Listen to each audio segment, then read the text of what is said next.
There's no place like... I want to be a witch! Wicked is a movie that you physically cannot escape from. Didn't that movie come out like 5 months ago? Why are you just now talking about it? Okay, yeah, whatever. But when a movie makes $728.2 million and is a story about toxic Yuri, how could I possibly resist the urge to make a video about it? While everybody has been ranting and raving about two magical girls going on their own magical adventures through the world of Oz and talking about how well Cynthia Erivo can sing,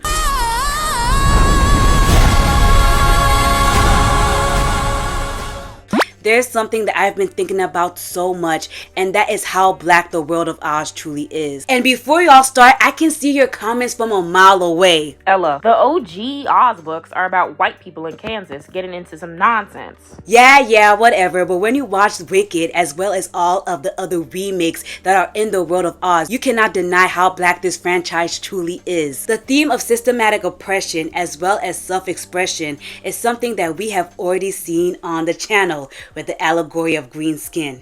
And I don't care how many times I'm gonna make this analogy, we're spinning the block on this one. So if you're interested in an analysis of Wicked, keep on watching. Yeah. Oh wow, if it isn't the Wicked Witch of the West herself. Thank you so much for coming on to Oz 11. We know you're currently on the run and all that, but it seriously means a lot that you found time to come here. You guys seriously have me doing all this nonsense, and you seriously couldn't even get my name right? Wicked Witch of the West, seriously? Don't you know that epithet is literally deep state propaganda to convince the people of Oz that I'm some big, bad, evil witch, when the worst thing that I ever did was disobey the wizard? They're literally killing the talking animals of Oz. But I'm wicked. Yeah, okay. They're even calling me the DEI Witch of the West. And on top of that, you can't even get my name right? My name is Ellapba, not Elphaba. I'm sorry, but according to my sources, you went by Elphaba. These are the same sources that told you to call me the Wicked Witch of the West. So please call me by my trademark name, Ellapba, not Elphaba. This is pure anti-green racism. Look how they're treating all of us who are green right now. Look at Kermit. Look at Shigo. Look what they're doing to Shrek's daughter on Twitter. How can you whitewash an ogre? The movie opens up with a scene that's both metaphorical and literal. A symbolic cross burning that sets off the narrative that's deeply rooted in the experience of being a black person in America. Let me repeat this. The movie Wicked starts off with a white woman burning a grass statuette of a black woman, setting it ablaze and igniting a crowd to cheer. Let's unpack that.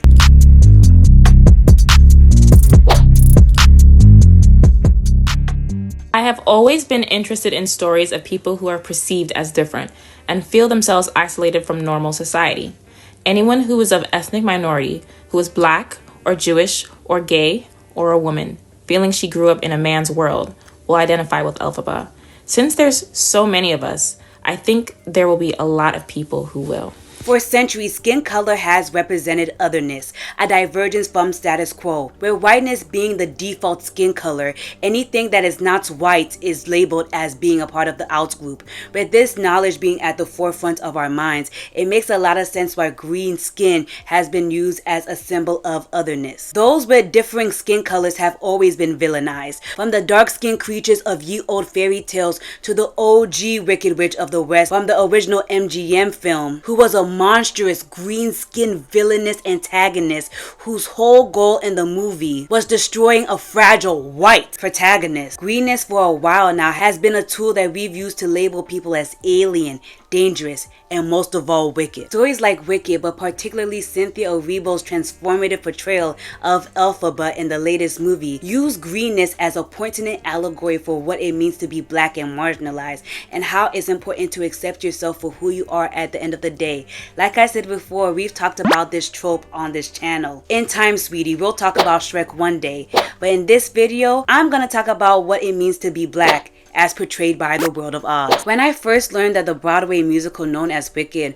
was going to be adapted into a movie musical, I was extremely hesitant. Hollywood's track record with musicals have been arduous at best, especially coming off the heels of whatever the hell Mean Girls the musical was. However, Wicked completely defied all of my expectations, no pun intended, and that 3-hour masterpiece actually changed my life. Cynthia Erivo did such a good job playing Elphaba, and her performance was literally electrifying. Cynthia Erivo's portrayal of Elphaba was something I never expected that she would be able to do, because the entire casting and drama that surrounding this movie was a mess. This whole situation had me shaking in my boots, because we have this pale white woman who sometimes likes to be black, and this Nigerian woman who hates African Americans. In one movie, your girl was shaking in her boots. But somehow, despite everything and even the cheating scandal rumors, they made this movie one of the best movies I've seen in a long time. Everybody was telling me that this Wicked movie was going to be so corny, but I really feel like the subtext and literal text of oppression, liberation, identity, as well as systematic prejudice was top tier, and I just can't wait to analyze it. This video has 4 parts. I have no idea how long it's going to be when I publish it. But sit down, get your popcorn, because we're gonna be here for a while. Green skin, and I would dare even argue yellow skin, have always served as markers of otherness in media. In that same vein, I would argue that the witch archetype represents otherness for women, a perverse femininity, I would dare say. We live in a patriarchal society that demands that women be submissive in order for our society to function. So the very idea of a powerful, independent woman that is not beholden to a man in any way, shape, or form is inherently evil, wicked even. And throughout my research for this video, as I've watched so many different pieces of Oz related media, I've noticed that there is a lack of animosity for the main male culprits in all of this nonsense, and that is the wizard. It is only really in the Wicked movie that we get to see how evil and insidious this one man truly is. I have to remind you, in several iterations of all of the Oz related media, Dorothy is like a 14-year-old girl. Only in The Wiz did they age up Dorothy to make her 24 years old. But I still find it particularly insidious that this grown man sets this younger, in all iterations, girl to go do his dirty work, setting her against the big bad that he himself cannot defeat. If that isn't the patriarchy at its worst, I don't know what to tell you. This dynamic and the lack of hatred towards the wizard in almost all iterations of Oz related media goes to prove my point about how sexist and misogynistic the archetype of the witch is. Because yes, in all pieces of media relating to Oz, the Wicked Witch does do wild stuff. We're gonna analyze the Wiz in Act 4 of this video, but the fact that she is consistently portrayed as being more villainous than the wizard has always rubbed me the wrong way. So how exactly does this relate to Elphaba being a black witch of the West? Since a witch represents a woman that strays from societal conventions of normalcy and femininity, black women inherently fall into this category by simply being black and female in our society. Due to the inherent states of not being white, blonde hair, pale skin, blue eyes, all of that, people label black women as ugly due to not fitting into the European standard of beauty, and thus are sadly villainized and deemed as ugly. In his book on ugliness, Umberto Eco writes that many women were accused of witchcraft and burned at the stake because they were ugly. Their exterior ugliness, their bodily difference, was seen as a sign of degenerative interior state.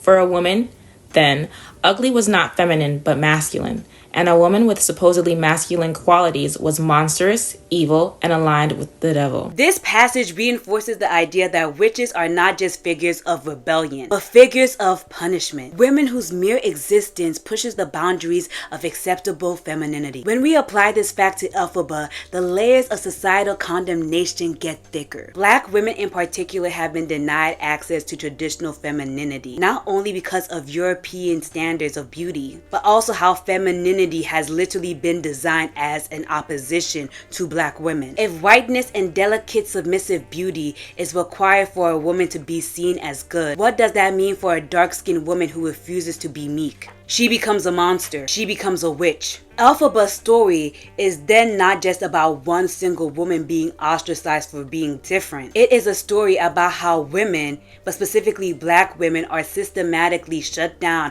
for being too loud, too strong, too independent. They got us sounding like Kendrick's halftime Super Bowl show. No, no, no, no, no! Too loud, too reckless, too ghetto. Mr. Lamar, do you really know how to play the game? Then tighten up! Her green skin is an exaggerated metaphor for racialized otherness. Her green skin is a visible marker of her exclusion. Elphaba is sadly labeled as unfeminine, unworthy of love, and inherently dangerous. Not because she has done anything in particular, but all because of who she is and how she was born. My girl is labeled as a dangerous terrorist, and that is exactly the heart of the issue. Witches in our media have always served as a warning. Step out of line, betray the status quo, and you too will be ostracized like the witches of old. Forcefully labeled as a witch, that punishment and that ostracization is even worse. All because society inherently sees black women as an issue, as a problem. Act 1, I talked a lot about how the producers of Wicked choosing to make Elphaba our first visibly black Wicked Witch of the West wasn't that much of an extreme considering how demonized and vilified black women are in this country. I practically made the analogy of perverse femininity or stepping outside of our white patriarchal standards of beauty makes you a witch in our society, and how I feel like a lot of black women are akin to this. Do you know any black women in popular media who you feel like have had practically the witch archetype or the bad woman archetype placed upon them? It's not a funny thing, but I'm a Beyonce fan, so it's like, for me, I would say Beyonce. Like, legitimately, there's something going on right now with her hairline. One of the products is like, in the routine of it is called the ritual, and there's literally like a whole thing right now. I'm not putting that on my head. Like, what is that about? Like a ritual, I'm not putting that on my head. Like, so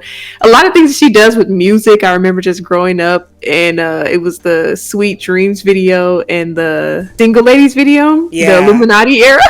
I grew up in that era too. I feel like with her, I never understood it because it would just be like, for me, music is just something that makes you move and dance. Like, it kind of has a way of like taking over you that you don't quite understand. Like, I remember reading this fun fact in like a Scholastic in 6th grade, I think. It was like, even if you're not up dancing and moving, like if you're just listening to music like idly sitting in a car, like your heart rate is gonna go up. I don't know, it's just like a reaction that you have. So I feel like with black women in a lot of spaces, it's like people are quick to jump to a conclusion of like something evil or witchcraft when it's literally just like expressing yourself through art. And like, art is always very subjective, and a lot of people have different ways of expressing that, but it's like a lot of times black women are put in a box to not try to do anything different. And so I'm like, for me, Beyonce is my only example, because I'm like, sometimes I'll be scratching my head figuring out what people are getting to, because stuff just be so simple. It's just like, she's just making music, and music just makes you move, and a lot of people don't resonate with that. Yeah, you made such a good point. I never even thought about Beyonce. I was hoping you say something like Megan Thee Stallion, Serena Williams. Oh my! People really do Beyonce like that. I can't say Megan Thee Stallion. Well, actually, hold on. 2020 was a really bad year to be a Megan Thee Stallion fan. Like, it was just like every little thing that she was doing was being just demonized, and her whole thing was just like, you know, empowering yourself and exuding confidence, and I love her for that. And just like, she just publicly just did whatever she wanted to do. But as we know, like, the whole thing with her having harm inflicted on her, I don't know what I could say for the two, but it made her the villain in a scenario where she was actually the victim. And it was just like, it's kind of like people wait for black women to do something quote unquote wrong so that they can have a reason to like justify the preconceived notions that they already had in their mind. And watching her documentary and her talking about the fact that Megan Thee Stallion, was actually experiencing like insecurities and like self-confidence issues, I was like, my mind was blown, because I was like, she's the epitome to me of like self-confidence and empowering yourself as a black woman and doing whatever you wanted to do. But actually seeing her in that like vulnerable state state of like, she went on SNL and she was like worried about how she looked and she was upset about her team for not saying anything about it. But they're like, you look perfectly fine. It's actually really sad because that's why I feel like a lot of black women can relate to someone like Elphaba, because seeing all of the vitriol that she faced throughout the entirety of Act 1 of the movie, right?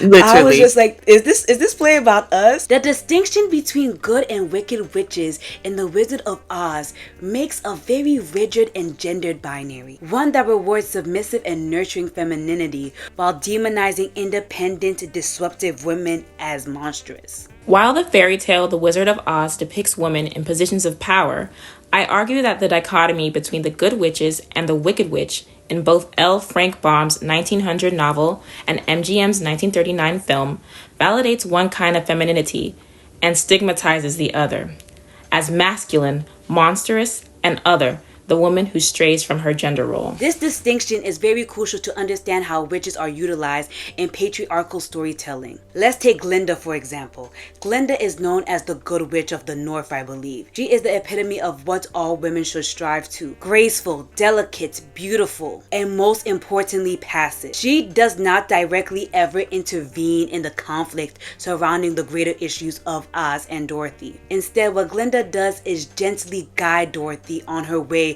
to the wizard, a man who will then give her further instructions on how to take down the powerful evil witch. By doing this, Glinda is able to maintain her soft power by not overtly having a position of authority in the narrative. Her power is soft, non-threatening, and an ideal that all women should strive to. However, the Wicked Witch or Elphaba, depending on if we're looking at the MGM story or we're looking at Wicked, is not like that at all. She is aggressive and active and always willing to step to those in power in order to get her way. We see this in the MGM version of the tale as well as in Wicked. She is unwilling to be a slave to the wizard, and this one action makes her a threat to Oz as we know it. The Wicked Witch of the West, or Elphaba, whoever you want to for this analogy, is unwilling to accept the wizard's patriarchal machinations, which inherently makes her a threat, not only to the society known as Oz, but also to the gendered expectations put on women. Her rejection of docility and her insistence of making her own path for her own life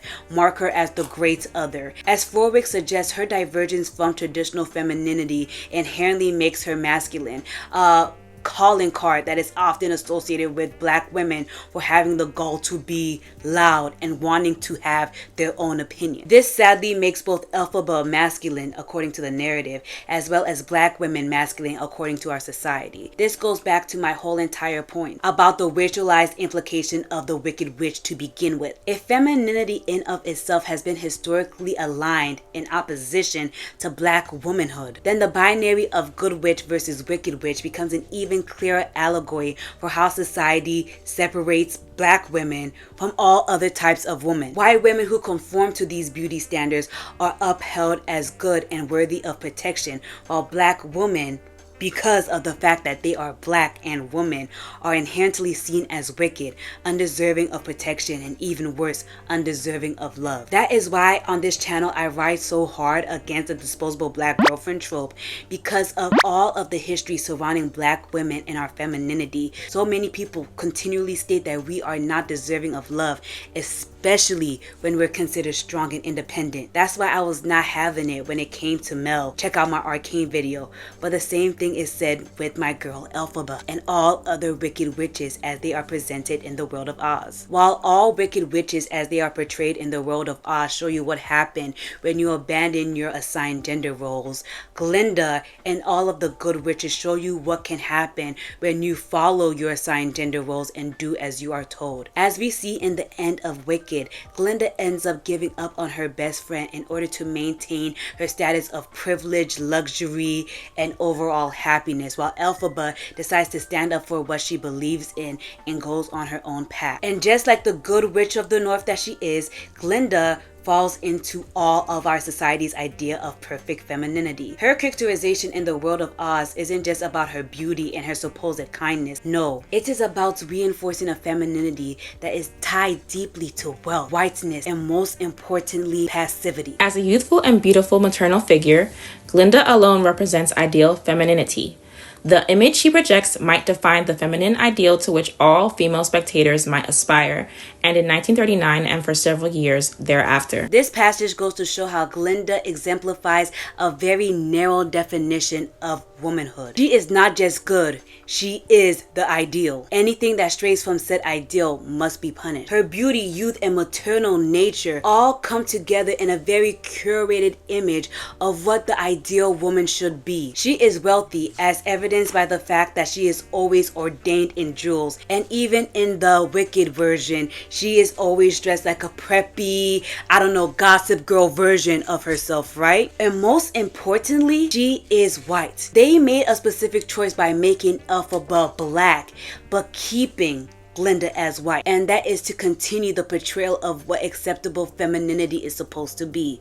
I have seen some stage versions where Galinda is a black woman, and that is shocking. But there's a reason why they chose Ariana Grande of all people to play Galinda in Wicked. In contrast, the Wicked Witch is the antithesis of everything Galinda represents.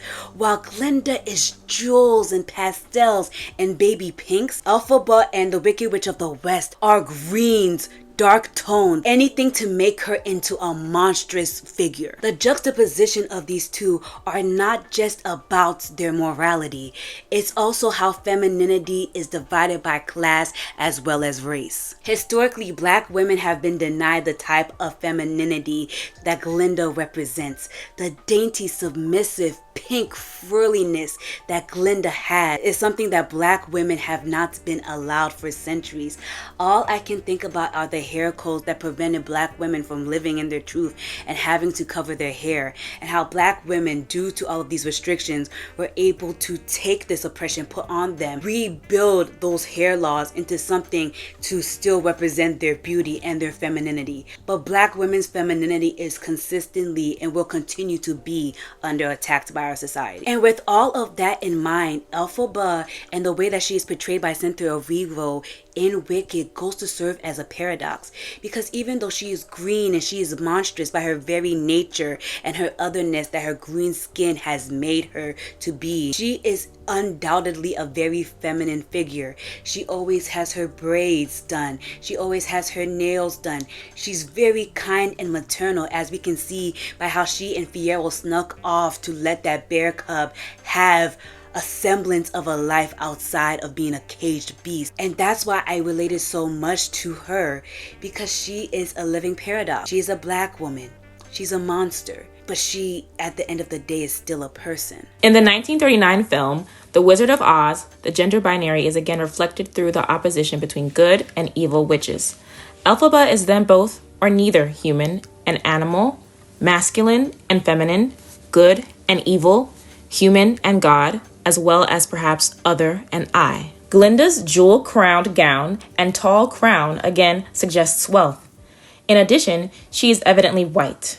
These final characteristics, especially in contrast to the Wicked Witch, bring race and class into the definition of the feminine ideal. This fluidity is exactly what makes Elphaba dangerous. The inability to categorize means that she cannot be easily controlled and or put into a submissive position, unlike her supposed best friend Galinda. Elphaba's identity in her society is unshifting, undefinable, and unknown. This destabilization of binaries is even more significant when considering Elphaba as a black woman. Historically, black women have been positioned outside of traditional femininity. Their existence, and my existence as well, complicates the very definitions that uphold white womanhood as the standard. If femininity is associated with delicacy, softness, and submission, then what happens to women who are denied access to those traits? Like Elphaba, they become something other. Too strong, too independent, too defiant. Yet again, it sounds like I'm quoting Kendrick. They become figures of contradictions, caught in the space between admiration and fear, between empowerment and demonization.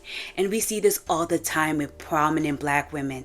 If it's not Serena Williams, if it's not Megan Thee Stallion, if it's not even Mel from Arcane, black women have to toe a very fragile line in order for all this hate and vitriol to not come their way. Elphaba's refusal to conform makes her an unsettling figure, both within the Wizard of Oz as via the Wicked Witch, and within broader societal narratives about women who resist characterization. She is not truly good, nor is she purely evil. She is not fully embraced, nor is she fully rejected. Her existence alone calls into question the structures that demand women to be one thing or another. Pick a place, pick a side, rather than a complex, contradictory whole. Perhaps this is why so many relate to Elphaba's story. She is not wicked because she is inherently evil. She is wicked because she refuses to be easily understood. And in a world that thrives on control, that defiance is the greatest threat of all. I love this movie, y'all, so much. But I really want to talk about the nonsense of how it feels like to be a black woman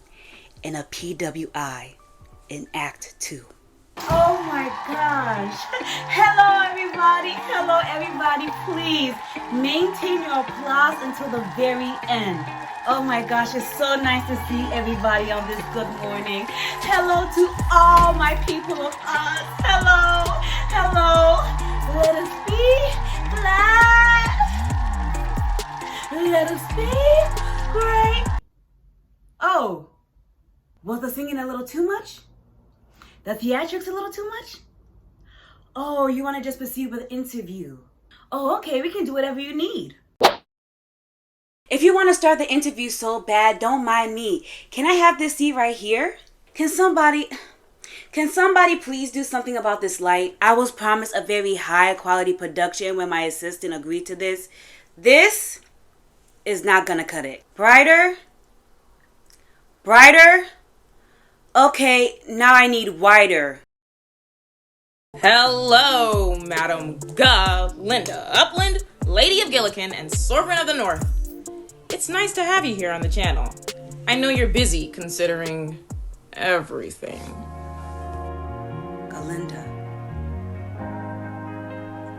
I haven't heard that name in years. Interesting, because according to my sources, your government ID still says Galinda. My name's not Galinda. It's Glinda, remember? The good witch of the South. I don't go by Galinda anymore. No. My name's Glinda. Oz's favorite it girl, remember? Well, of course. Back then you were roommates with a terrorist. Friends, even. When I went by that name, it was a different time. I was a different person. I don't know where you got that information from, but that was a completely different time in Oz's history. That was not who I was, okay? Shiz was going through a diversity and equity situation. I had no choice but to be that girl's friend. I had to do what I had to do to survive. Oh, sure. Tell me more about your college days.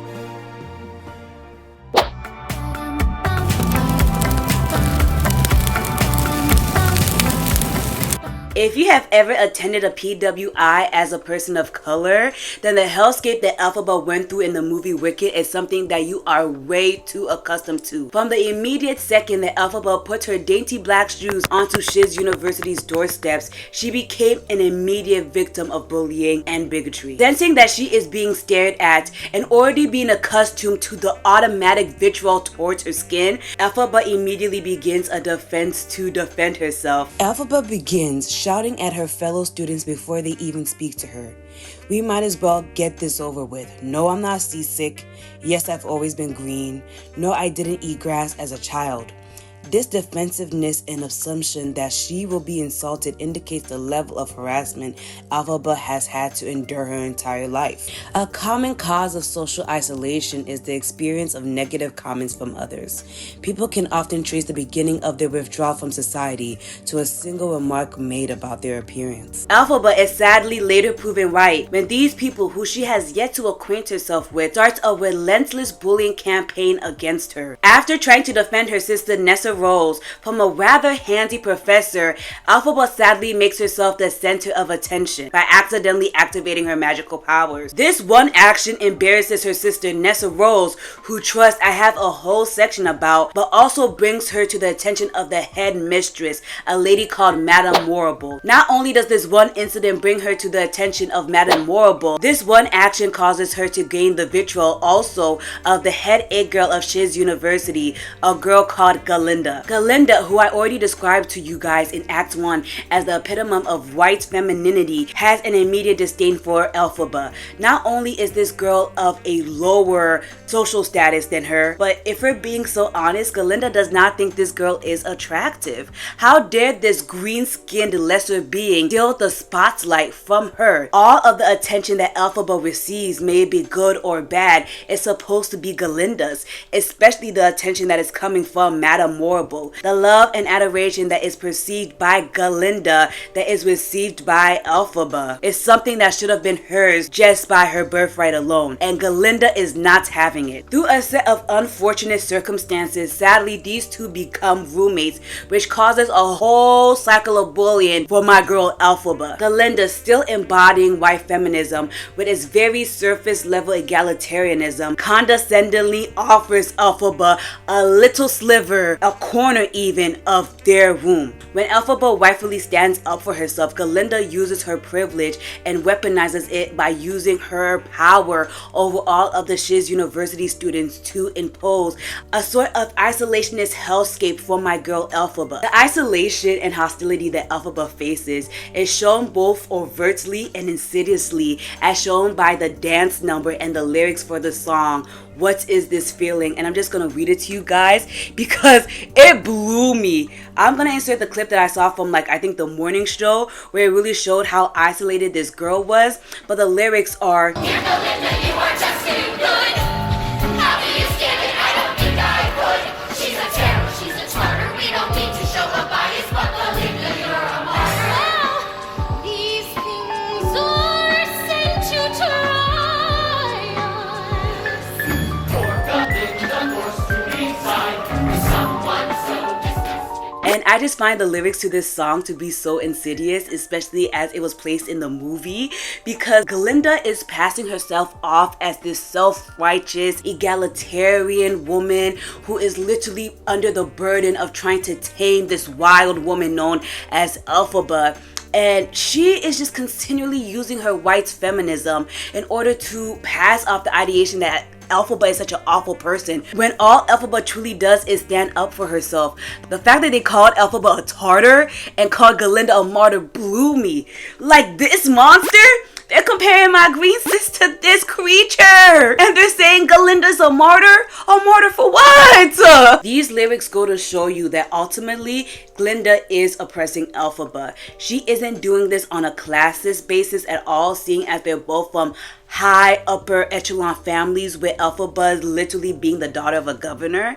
But literally Elphaba is being oppressed because her very existence threatens the status quo. This song especially frustrated me because, like I said, Elphaba didn't do anything wrong at all. All she did was stand up for herself. Ultimately, the issue is that Galinda is extremely jealous of Elphaba, and she hates to see that this green-skinned woman has something that she feels like is her birthright.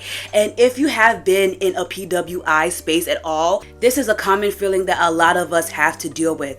If you have a jealous white person who feels like you do not deserve the spot that you rightfully earned, they are going to make your life a living hell. That is exactly why we're having such a forceful rollout of anti-DEI initiatives. A lot of white people are actually very sick of the idea that in this year 2025 that black people can be at their same level, even if they had to work 10 times harder. I always think of that ye old additive that's like, there's nothing a white person with a penny hates to see more than a black person with a nickel.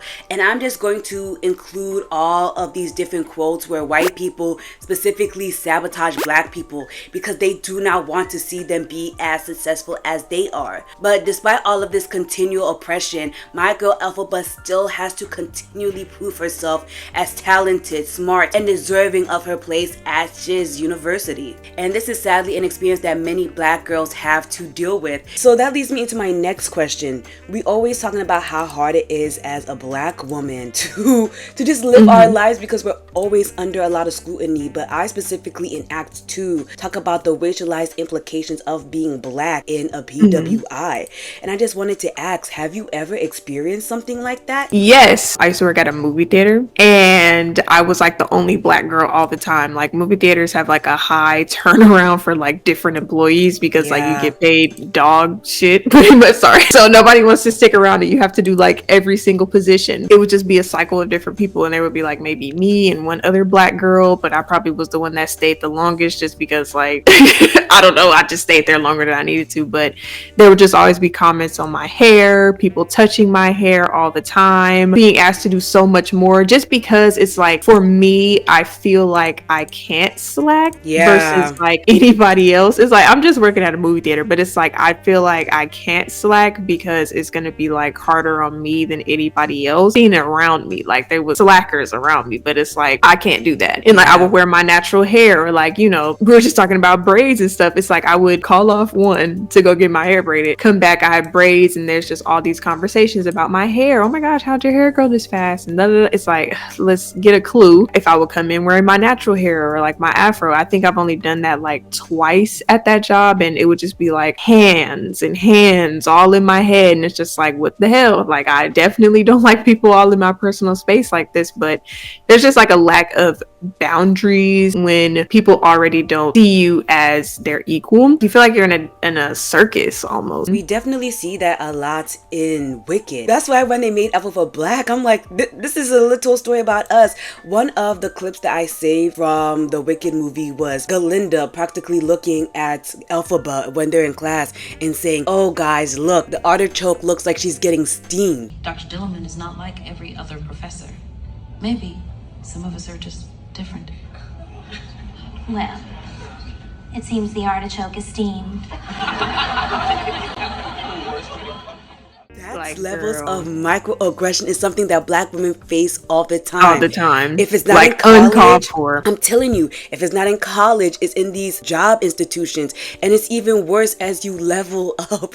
As you level up, I get very anxious to wear my own natural hair out at work. I usually put it in plaits and then I put like a scrub cap. But like I told you, I'm getting my hair done literally tomorrow. And everyone's like, oh, Emma, I didn't know you had all this hair. Da, da, da, da, da, da. Like they're making it seem like, oh, I could never imagine you having all this hair. And I'm like, like, and it's like, couldn't you?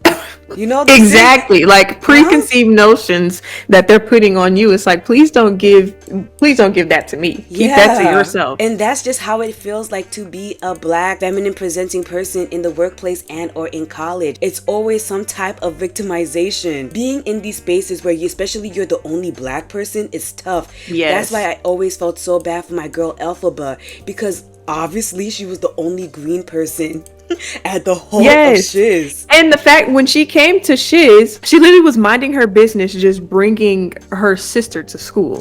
And it was like, and she had to address the situation before the situation could be addressed by other people. Like, yes, I'm green. Like, okay, just move along, continue. But it was like she was literally just minding her business. Her father asked her to watch her sister, but uncalled for, nobody asked. Galinda would have comments about her, and there would just be microaggressions towards her because of her skin. I said, girl, I'm so sorry you went through this. I really wish there was somebody who could get you. And I'm like, one, like, not that it even matters on a shallow level, but I was like, one, Elphaba was absolutely gorgeous. Like the whole time I was watching the movie, I was like, bruh, she looks so gorgeous in this movie. Like this makeup that they did, like on a realism. I was like, this makeup is absolutely gorgeous. And I'm like, I don't know why I feel like I'm not the type to do like a, you know, fantastical makeup, but watching that movie made me want to try.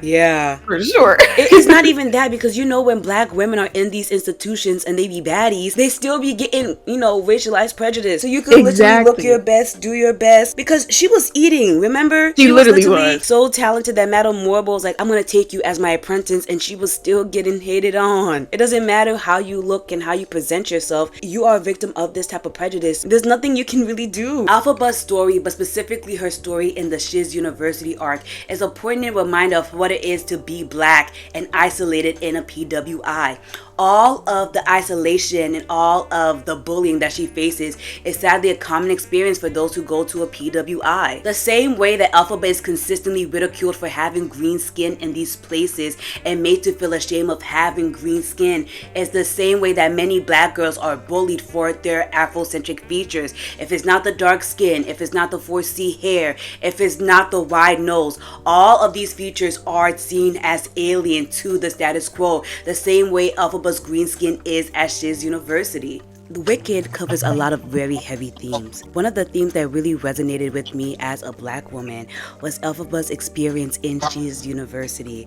I feel like her experience as Shiz was very representative of what it felt like to be a token, one of the few black faces in a white space. Do you have any experience similar to that at all, or was it just me in my suffering? I feel like pretty much since I've been a kid, there's always those movies where it doesn't even need to be a black person, but just the only insert non-white person in the room. Those stories kind of do stick out, not even necessarily because I'm going through it at that point in time, but everybody kind of recognizes that point when you walk into a McDonald's in the middle of rural Tennessee and you are the only black person in the room, and everyone just kind of looks at you like, oh wow, a black person, right? And there's levels to it, I feel, because sometimes you walk into a room and you can just tell that that person hasn't seen a black person in some time, so they see you and they're like, oh, hello, right?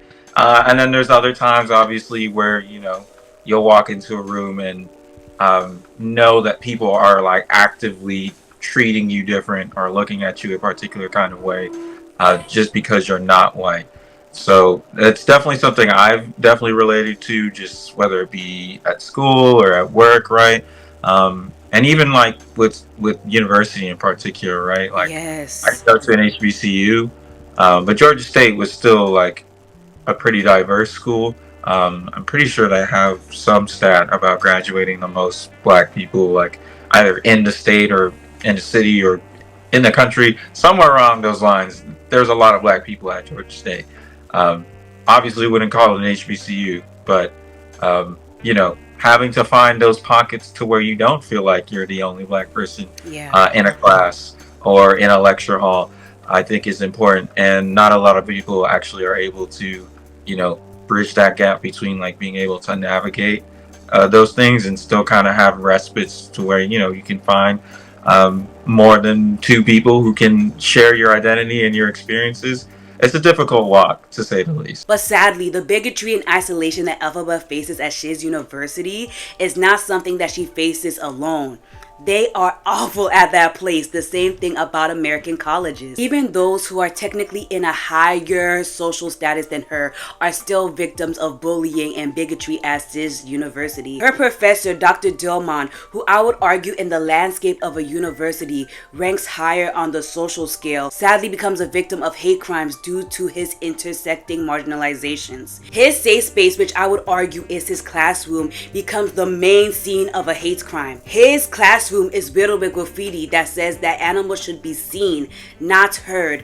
And this entire scene was very reminiscent to how black people get treated in these institutions of higher learning. There is a lot of lynching iconography when a lot of these black students go into predominantly white spaces. The whole purpose of lynching iconography is a testing ground to let these black people feel that they are not safe in order to try to get them to leave. It's the same way the KKK used to do cross burnings, and it's very symbolic of the way this movie first started out, with a white woman igniting a crowd to cheer about a black woman being burned. Just like how Elphaba faces a lot of vitriol from her classmates via verbal threats and overall just verbal bullying, it's the same thing that Dr. Dillman is facing, but from adults, his co-workers. Nobody steps up to try to defend either Elphaba and or Dr. Dillman.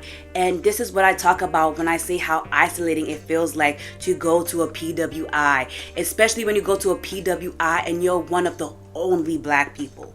It's extremely isolating. Only Elphaba has the courage to stand up for Dr. Dillman, and due to the fact that she does not actually have any power at Shiz University, she is immediately struck down by the people who are supposed to care for her. her professors. In fact, the same lady that was being so touchy-feely with Nessa Rose in the beginning of the Shiz arc is the same lady that practically tells Elphaba to shut up. It is only Dr. Dilmon and Elphaba who are each other's allies throughout this entire saga. And this situation is even more tragic when Dr. Dilmon is disappeared and Elphaba never gets to see him again. This is especially tragic for her because due to the isolation she faced by having green skin, she was raised by animals with a capital A. So seeing another animal with a capital A being treated like this and then eventually disappeared is heartbreaking for her. It practically shows her what could be her future. Dr. Dilmon, even though he eventually becomes a victim of the fascism that is rising in Oz, he uses his platform as a teacher to consistently speak up for animal rights.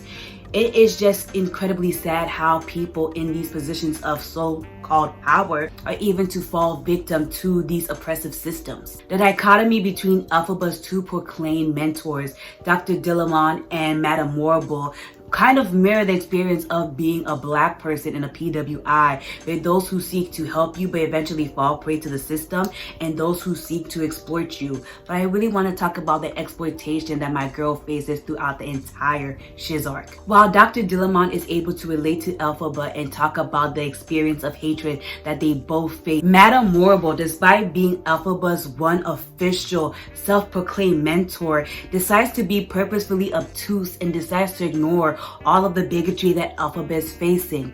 Dr. Dilmon was able to recognize that Elphaba was a victim of all of the bigotry as Shiz, but despite Madame Morrible literally mentoring this girl one-on-one, trying to cultivate her powers for the Wiz, she never directly steps in to tell the people of Shiz to not bully her self-proclaimed pupil. If this was a different movie and Elphaba hadn't been so strong against all of the hate crimes, bigotry, and relentless bullying that she faced, all without the help of her proclaimed mentor, who knows what would have happened to Elphaba? We would have had a completely different type of musical. We would have had a horror musical with how relentless these people were. Madame Morrible's exploitation of Elphaba, but specifically her magical prowess, is almost a one-to-one example of how these institutions exploit black bodies for their use. I have seen time and time again when it comes to black athletes, how these institutions will continually milk them for their sports capabilities, their brand recognition, and give nothing to these students. It is only through the advocacy and the consistency of these athletes trying to stand up for themselves that now we're seeing that these athletes can get paid. But if you literally look at how these black bodies have been used and abused by these higher institutions of learning for so long, you know that this is a common thing. Using these students for whatever prowess they have. In Elphaba's case, it was magical for these athletes. It may be their sports abilities, but exploiting these black bodies and not actually helping them by either not helping them when they're being hate crime or not giving them an education that they can use if worst comes to worst, their career in sports goes wrong, is something that these higher institutions of learning do. Sadly, the only way that Elphaba is able to escape the relentless cycling of bullying that she faces at Shiz University is to become a token. Just like many black people before her, but specifically black women, Elphaba sadly has to conform in order to get some type of acceptance and peace at Shiz University, which sadly means that Elphaba became a token. The more black people I talk to about feeling like a token practically in these predominantly white spaces, the more I feel like we've all lived the same life. That's why I felt so sad for my girl Elphaba as she was going through Shiz, because at least like you and like me, we were able to find some type of community in the madness, right? But my girl Elphaba was victimized from the moment that she entered Shiz.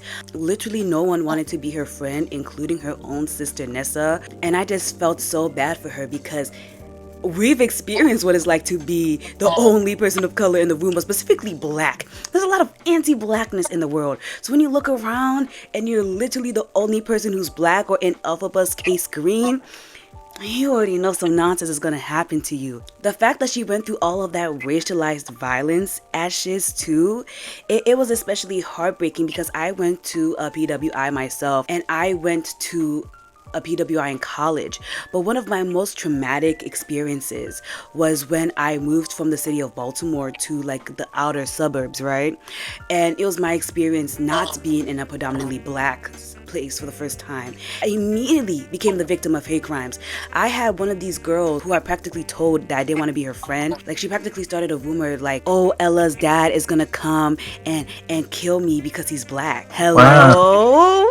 Wow. Yes. That's why I always hearken the importance of now putting your children in these predominantly white spaces, because they're going to go through so much trauma when it isn't necessary. And what I wanted to ask, have you had a situation where you felt like othered, like how Elphaba was, because of your race, for then people to switch up on you and practically hail you as some type of sovereign? Has that happened to you at all? Definitely a few times. I just think about just all the times in general, whether it be like as a kid or, you know, like high school all the way up into like college. I can just think of times where like I've definitely walked into a room and definitely had a bunch of "you're one of the good ones" kind of levy at me. Man, I hate that. You know, yeah, when you're not doing anything particularly extraordinary, right? Whether it's you getting good grades, you just being you for real. You just kind of being you. Sometimes people feel as though like it's something of a compliment to say that your blackness doesn't, you know, intimidate them the way that like other people's blackness does. I'm a super Negro. Super Negro, like Superman. Yeah. No, legit. It feels that way, and like it's weird because they don't even really realize like how kind of sounds to talk like that to people. Sometimes I've had classes where it's only a few black people around. You get those like weird stares and you get those like whispers behind you sometimes in a lot of places. Growing up in general, I definitely remember having to deal with, you know, sitting next to a kid who may or may not have a Confederate flag plastered on his back or something like that, right? You know, having things. I be forgetting. Yeah. I think about microaggressions that have happened even from teachers. I'm gonna tell you that one is a macro. Yeah, no, a lot of stuff has been macroaggression just from the amount of people who have had to explain racism to, which just again makes a story like Elphaba like not necessarily that unique, even though she's green, right? Marginalized people can clock marginalization, you know, whenever it shows up, right? No matter what race or what class or gender you are, you know what I mean? I feel like a lot of people can relate to Elphaba. This is further exemplified with Elphaba's entire relationship with Glinda. Glinda, I do have to say, goes through a very transformative character growth arc in the Shiz University parts of the movie, but it is eventually underplayed and deemed worthless when at the end of the movie, in the final act, she chooses the wizard and chooses to maintain her privileged lifestyle and supporting her friend, going to show us once again the dangers of white feminism. One of the most striking parts of Elphaba and Glinda's relationship, as shown in the Shiz University arc, is the fact that Glinda wasn't the one to initiate it. It was Elphaba. Even though I do love their relationship, it has always irked me that it was Elphaba from her lower social standing that had to be the one to initiate it.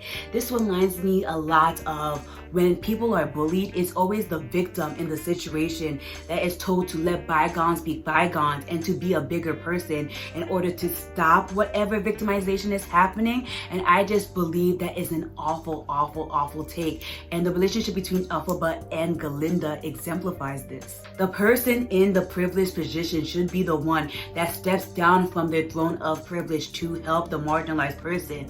But per usual, Elphaba has to be the one to step up and initiate this friendship. Most of the tension between Elphaba and Galinda is the fact that Galinda is extremely jealous of Elphaba for catching the attention of Madame Morrible. That is something that really wasn't the fault of Elphaba. She just happened to be there. She couldn't control that. So the tension that even caused this whole schism was on the part of Galinda, but Elphaba has to be the one that takes the first step. There is a lot of love triangles in this wicked movie. I'm gonna try to do my best to explain them to you.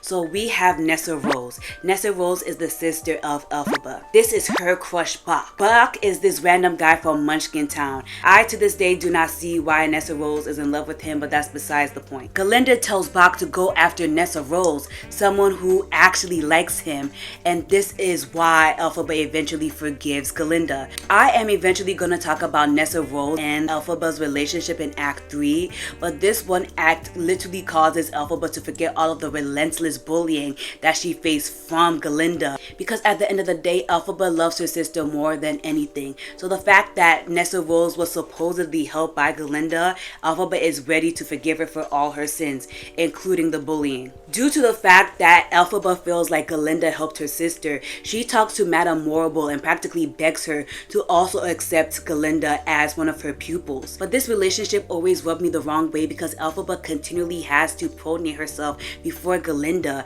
in order for their relationship to work. It literally is like a Mean Girls type situation. It's actually quite sad when you think about it. And you can see exactly what I'm talking about when you look at that dance scene. So literally, Elphaba goes to the dance wearing the hats that Galinda gave her that was literally meant to mock her, because Galinda herself says that this is an ugly hand-me-down that my grandmother gave me. And Elphaba has to dance by herself. No one likes her. Even her sister Nessa Rose, I'm gonna talk about her, I promise. She get her own section. After hearing that Elphaba went out of her way to get Madame Morrible to even look at Galinda, Galinda looks at herself and is like, hey, this girl, even though I've been bullying her, decided to do this nice thing for me. Let me do this nice thing for her by dancing with her.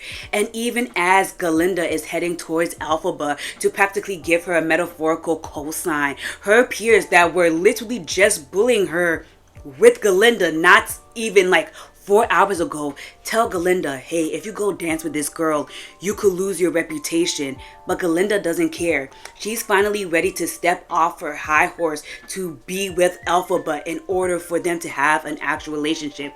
And this is what I'm talking about. It made me really sad that it was Elphaba who had to really set this thing off by humbling herself. But the fact that Galinda was able to see that she needs to lower her status in order to help the oppressed person who she was marginalizing was something that was extremely impactful. If their relationship would have stayed like that, I would have been like, City Girls, we're up by 1,000,000. But you watched the movie and so did I. Despite this apparent shift in their dynamics, it is evidence that Galinda's acceptance of Elphaba is very, very conditional. As long as you help me, I'm willing to help you. And that is such a bludgeoning undertone to their relationship. It actually makes me so sad. By aligning herself with Galinda, Elphaba is finally able to gain some type of social currency, but the caveat is that she has to change herself. If that isn't tokenism, I do not know what is. The pink bedroom scene further emphasizes the tokenization process that Elphaba goes through during the shiz arc. Now that she has proven herself to be useful to Galinda, she is given a more comfortable experience in their pre-established social hierarchy. But like I said, tokenism comes with a cost. Elphaba must conform. She has to lose some parts of herself that made her so undesirable to begin with in order to fit into Galinda's perfect ideation of who and what she should be. This is really, really emphasized with this whole pink popular song setup. Even though this whole makeover scene might seem like it's cute and innocent, when you really think about what's happening, you're like, this is sick. Because it is. Elphaba, since the beginning of this movie, has struggled with her identity. Her green skin has othered her to the point that she was literally raised by wolves. Guys, imagine you're arguing with somebody and they tell you you're a disgusting green freak. And you're like, hey, you can't say that about me. And they rebuttal saying, at least my parents didn't leave me to be raised by animals. What are you gonna say? You can't say anything because her parents literally let her be raised by animals. What? And so this whole entire transformation scene, it looks cute, it looks innocent, but it's especially insidious because Galinda knows how insecure this girl is. Elphaba has to be remade in Galinda's image. The same way in creation myths God remakes humans in his image is the same way Elphaba has to be broken down and recreated in an image appeasing to Galinda. By the song's end, Galinda triumphantly announces that Elphaba is now pretty, that she will too now be popular, but very insidiously. The more I think about it, the more I'm like, this girl is sick. Galinda announces that she's gonna be popular, but never as popular as she is. You'll be popular.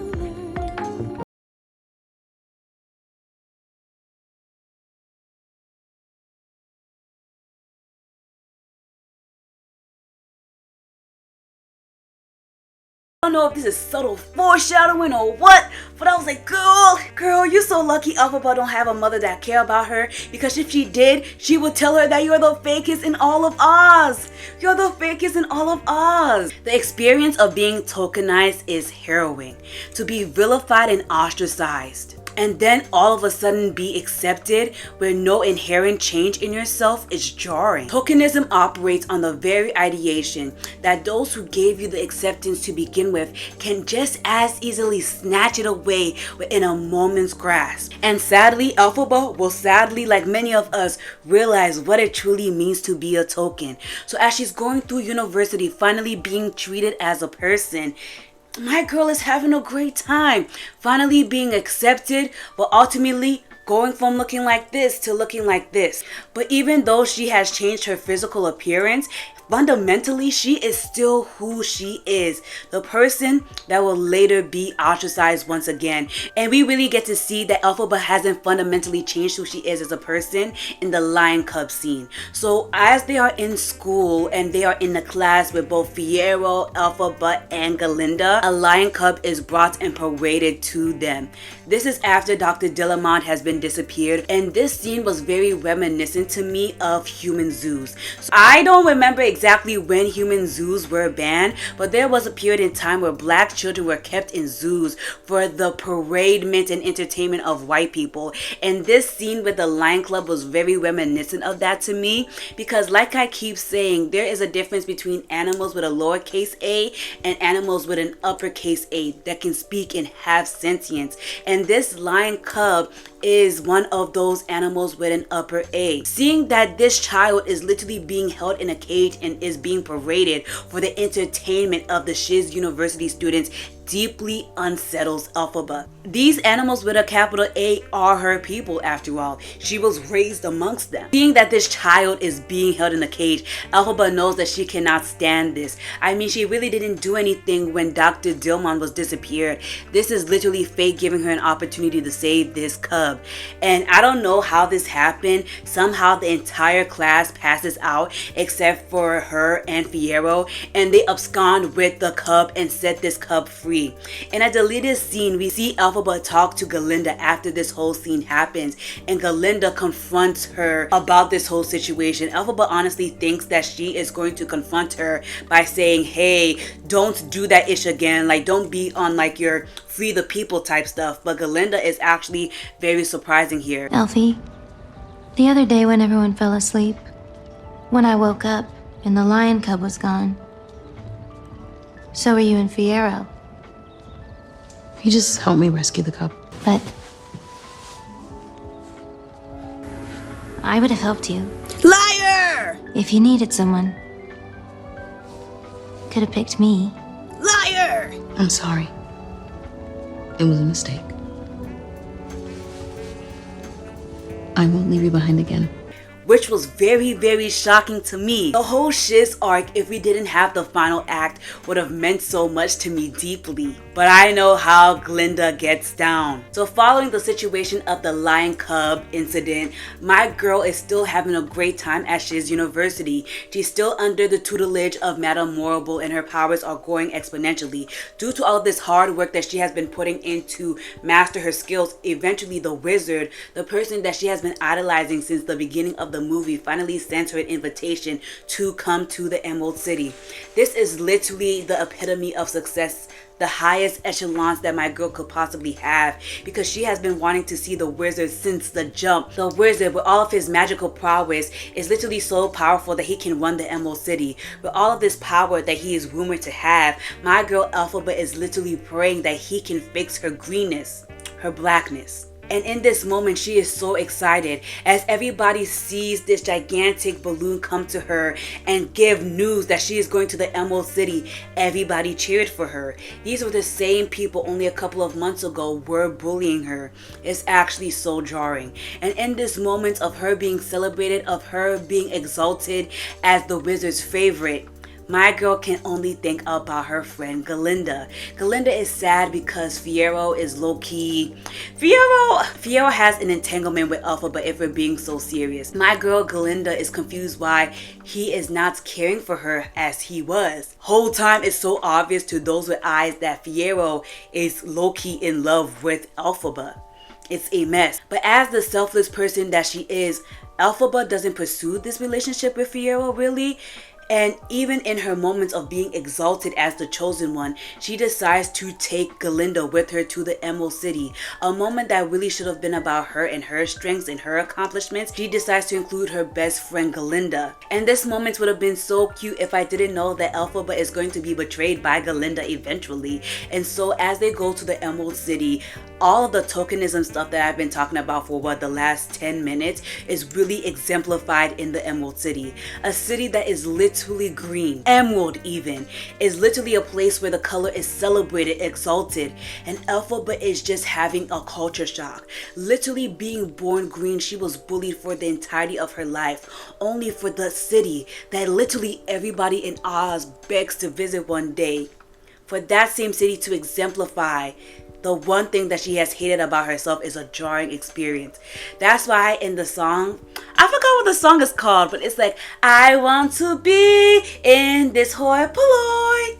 Excuse my inability to sing. I was just so happy for her because she finally got to really feel accepted at Shiz University. Yeah, you know, she eventually got accepted after submitting to Galinda's machinations. But in the Emerald City, she gets to feel actually loved and appreciated. This whole situation reminds me of the viral TikTok clip with that girl with the bob. That's like, why is being Japanese special on her and ugly on me? Because her entire life she was treated like being green was the worst thing possible, when literally everybody aspires to go to the Emerald City and experience wearing green. Like literally she should be getting worshipped as a goddess in this place, but no, she was bullied instead. After all, my girl Elphaba is still a token, so all of this joy and happiness that she feels is temporary, because under all of the happiness that is at the very top of the Emerald City, there is some insidious stuff being done. After Elphaba meets the wizard, she gets to really see what is the truth behind the mystique of the world of Oz, the world of the Emerald City. The wizard isn't actually powerful. The reason why Madame Morrible has been practically grooming Elphaba into being the wizard's grand vizier, as she says, is that the wizard does not have any power, and that it's only Elphaba who is truly powerful enough to open the grimoire, or whatever they call that special book. Madame Morrible was grooming Elphaba to be the wizard's grand vizier, not for her to finally be accepted as a person, as a contributing member to Oz, but to be used as a tool for the wizard's oppressive regime. Is actually kind of a mess. These people actually expect Elphaba to use her God-given extraordinary once-in-a-generation magic to oppress the very people that helped raise her. That's what really gags me. That's what really gags me. My girl Elphaba isn't like Vi. She rocking with the people who she grew up with. She not gonna just flake just because she wants to be accepted, right? She literally looks at the wizard and Madame Morrible and says, you want me to use my powers to oppress animals with a capital A? Didn't you see I was best friends with Dr. Dillamon? She's looking at these people like, you were the one that did the graffiti. You were the one that was hate criming him. And she is shocked. She obviously is not standing for this. And Glenda, per usual, being the epitome of what? White feminism, tells her that she's being too loud, she's being too brash, and that not being able to fall in line with this oppressive regime makes her an awful bastionage of her cause. This is why I can't even take them seriously, because at the first chance to betray her, at the first chance to put her down, Glenda's there to put her down.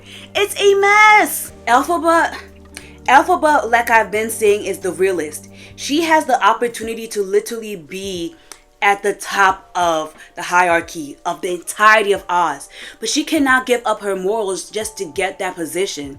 She looks at the wizard, Madame Morrible, even her proclaimed best friend Glenda at this point. I've been using the names interchangeably because she didn't really do much character-wise to earn that name distinction.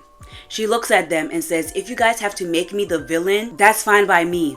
In the whole song Defying Gravity, she comes to the realization that being a token is not what her path is meant to be. If you have been looking on TikTok, you know how much black women have been really feeling that song. Y'all heard Keke Palmer when she hit that riff, like Defying Gravity has gone triple platinum in this house. It literally is a song about accepting yourself for who you are, even if the entirety of the world hates you. Like the scene where she is struggling to get on her broom and is struggling to master that skill, and she's literally falling down to the bottom of the Emerald City, kind of showing her fall from grace a little bit, and she sees the younger version of herself making peace with who she is, and she's able to take that energy and fly to the sky. Wow. That scene was peak art. That scene changed lives. And it's just, the shiz arc was so good. All of the oppression, all of the bullying, for her to finally accept herself for who she is. Wicked is such a good movie. While Elphaba's story is a tale of self-actualization and making peace with who you are, at the end of the day, there's another character I want to talk about whose story had a completely different trajectory. Guys, we're finally talking about Nessa Rose. What is this place? I don't know. Let's check it out though. Shush. Everybody shush. It seems as if somebody new has just stumbled upon our pastoral court. Hi there, stranger. My name is Ella Pastoral, and all of the lovely people that you see before you are a part of my esteemed court. From my squires who have early access to my videos, to my nobles who have special behind-the-scenes access, to my dukes and duchesses who are able to pick out topics for my videos, to my own special royal advisors who mean so much to me. All of these people make up the Ella Pastoral court. If you want to be like these lovely people and be a part of my esteemed court, go to Ella Pastoral on Patreon. But it seems as if you need to be on your way, traveler. Let's head back to the regularly scheduled content.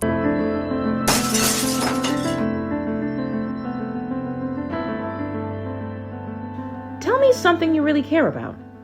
Why did you become an animal rights activist to begin with? I feel like I've already talked at length about why I feel like marginalized people shouldn't be absconded in the middle of the night to some random camp somewhere.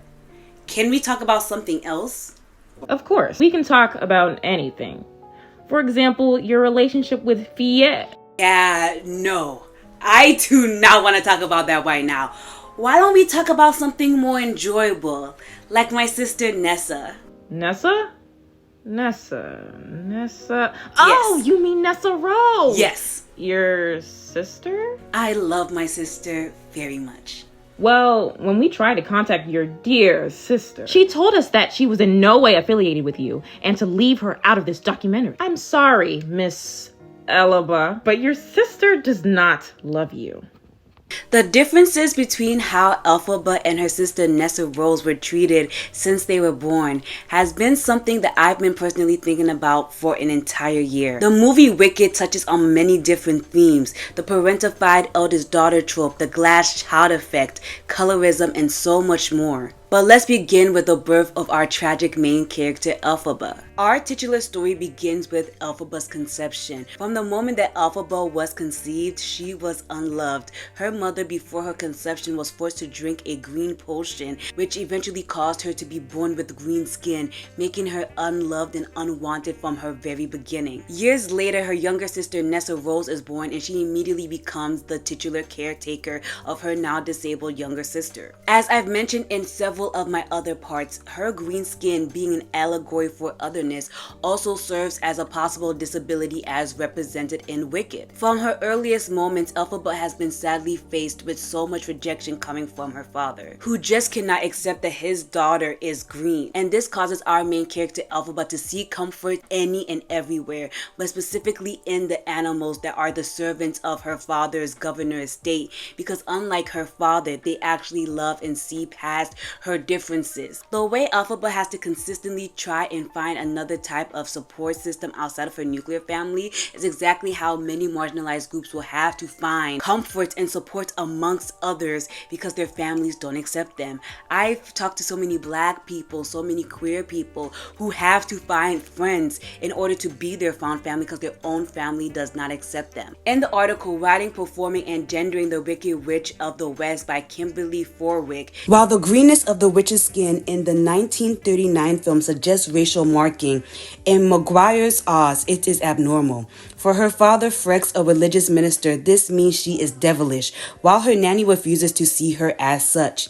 Elphaba's mother is equally disgusted with her daughter's animal-like qualities, but seems equally upset not to have had a boy. Having spent their entire childhood with Nessa being seen as the jewel of her father's eyes and her being seen as nothing as a hindrance, Elphaba takes it upon herself to care for her sister Nessa Rose. In the movie Wicked, Elphaba does not feel resentful of the dynamic that she has with her father because of Nessa. She feels guilty. She honestly believes that the reason why Nessa was born disabled was because of the fact that she was born green. If Elphaba had never been born green, her mother wouldn't have felt necessary to take all of these weird concoctions in order to prevent another green baby. So in this way, we really see the glass child effect really kick in with Elphaba, where she takes a lot of this unwarranted burden upon herself in order to do this terrible family dynamic that she's in. And due to this guilt that she has, Elphaba does everything in her power to stand up for her sister, even if she ends up getting a lot of negative ramifications from it, either with her father blaming her for her sister getting bullied and her sister crying, or even her own sister shaming her for having the audacity to try to stand up for her. This creates a very terrible dynamic where Elphaba practically sacrifices so much for her family, and nobody will even spare a glance her way and appreciate her for all of the things she is doing for her family. In the research article From Glass Child to Glass Adult, Seeing Inside Instead of Through Them by Erica Lonergan. When a brother or sister has an intellectual disability, the relationship between siblings may feel like an obligation based more on caretaking than reciprocated support and companionship. Taylor et al. 2008. And we see this evidently in the beginning of the Shiz arc. When we see Elphaba bring her sister to Shiz University, Elphaba immediately apologizes to both her sister and her father for having the audacity to walk away, while Nessa Rose is actively trying to escape from both the pressures of her father and her oldest sister. And even though Nessa is actively trying to get independence from both of them, the threat of their father and all of the repercussions that will happen if Elphaba has the audacity to leave her sister alone literally looms over them. This situation already reaches a boiling point when a teacher who has already berated and made fun of Elphaba for being green-skinned actively tries to kidnap Nessa. By how many times Elphaba has begged this teacher to let go of her sister, she is actively not listening. Understanding that this is a threat to her sister and understanding that this has been her role for the entirety of her life, literally being her sister's keeper, Elphaba accidentally activates her powers, pushing the teacher away and drawing the attention of the whole entire school. And instead of being thankful that her sister was trying to get this creepy teacher who was literally touching her without her consent and literally overstepping both of their boundaries, Nessa is mad. She is so disgusted with the fact that she has come to a new place to get away from the stigma of having such a gross green sister, right? And Elphaba can't even control herself for 2 seconds in order to not embarrass her, and this is sadly their dynamic. No matter what Elphaba tries to do for the benefit of her sister, Nessa is not having it. This rejection cuts deeply, and in one of the songs, I'm going to put it on the screen for you guys to see, Elphaba literally sings about liberation, and one of the key lines that she says is that she wants a life that's free from a father that hates you and a sister that's ashamed of you, really going to show us, the audience, what it's like to be a glass child. No matter how evident it is that you have your own needs and your own concerns, they are going to be pushed in the background by your parents and even your siblings. This complex family dynamic is further explored when we find out the real reason why Elphaba is going out of her way to protect her sister. I already talked about it a a little bit, but Elphaba has a lot of internalized guilt because of the fact that she was born green. She literally had no control over the fact that she was born green. It was literally because of the sneaky stuff her mother was doing when she was cheating on their father. But Elphaba feels like if she hadn't been born green, then everybody in her family wouldn't have had to suffer. Her mother wouldn't have tried to drink milk flowers in order to prevent another green baby. And if her mother hadn't taken those milk flowers because of Elphaba, she wouldn't have died in childbirth, and Nessa Rose wouldn't have been born too early, causing her to be disabled. This is sadly a thing that happens with a lot of glass children, where they have to make some type of nonsensical excuse in order to justify why their family dynamic is terrible. Maybe if I would have cleaned the dishes faster, mommy wouldn't have been mad at me. Maybe if I would have woken up my siblings earlier, daddy wouldn't be mad at me. It literally is a coping mechanism that a lot of glass children and overall parentified children have to do in order to explain why they have such a terrible family dynamic. The neglect that Elphaba goes through is even more evident as the bullying towards her gets worse. One of the scenes that really irritated me the most in the entirety of the Wicked movie was the whole Oz dust scene, right? We literally see the entirety of Shiz University shaming and bullying Elphaba, and unlike the other scenes where Nessa Rose was nowhere to be found, she is here for once, right? And instead of for once standing up for her sister, someone who's literally spent her entire life protecting her, Nessa Rose literally rolls away and says, I can't watch this. Going to show you how much Elphaba sacrifices for this girl for her to get nothing in return. Going to show you the parentified eldest daughter trope again, where you sacrifice and sacrifice and sacrifice for your family, and also the glass child effect, as both sisters struggle for autonomy and struggle against their pre-assigned roles. In the same article, From Glass Child to Glass Adult, Seeing Inside Instead of Through Them, Erica Lanigan once again states, attachment to siblings can be as influential as parental attachment, with both positive and negative outcomes. Early attachment is found to influence internal working models and psychosocial functioning. Boost et al. 2012, Shepard et al. 2020. Positive attachments can result in higher self-confidence and less loneliness as adults. Shepard et al. 2020. The dynamic between Elphaba and Nessa Rose becomes even more twisted as we start to involve romantic relationships. Like I talked about in Act 2, the main reason why Galinda and Elphaba were able to become friends was because Elphaba put herself down and put herself in a more submissive position in order to help Nessa Rose get with her perceived love interest Bach, right? And I already complained about this enough in Act 2, but I'm going to bring it up once again, going to show you that Elphaba was willing to let the person who's been bullying and making her life a living hell, not for her own benefits, but for the benefits of her sister Nessa Rose, who couldn't even do her the due diligence of standing up for her once in front of their peers, which as an eldest sibling was so disgusting for me, because I could never see my younger brother being bullied by someone else and just stand there and watch. I don't move like that, but I'm not Nessa. Nessa moves through the world the way she does. Not only does Elphaba have to lose autonomy in order to support her sister, Elphaba has to lose a lot of her autonomy in order for her younger sister to thrive in this life. And this is really a poignant issue that happens when you are a glass child, always sacrificing, always being seen through in order for whichever sibling it is to have a better standard of living.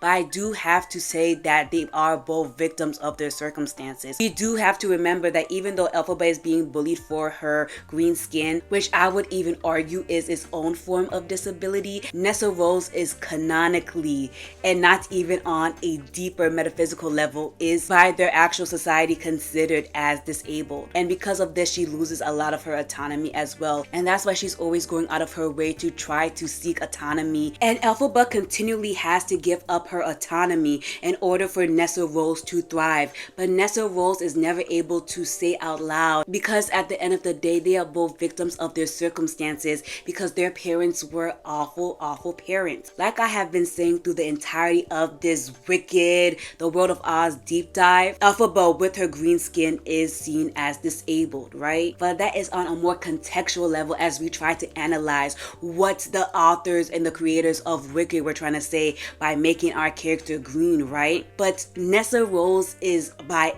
every definition of disability, disabled. And I honestly feel like that is the main reason why she acts like this. The way Elphaba has suffered for the entirety of her life is also a suffering that Nessa Rose has experienced. Literally being born disabled has taken a lot of autonomy from her, and we see this time and time again in the Wicked movie. We see how Nessa always has to be pushed in her wheelchair by someone, meaning that for the entirety of her life she can't even decide where she wants to go because everybody has this ability over her in order to control her life. We see her sister always pushing her, we see her dad always pushing her, and we literally see a teacher actively trying to kidnap her, and she doesn't have the ability to push the teacher away because she's in a wheelchair. As a black woman, I know how disgusted I feel when people try to touch me and touch my hair, especially when I have my afro out, but so many disabled people continually tell us how they are victims of random physical harassment because people see them as novelties and for some reason feel like that entitles them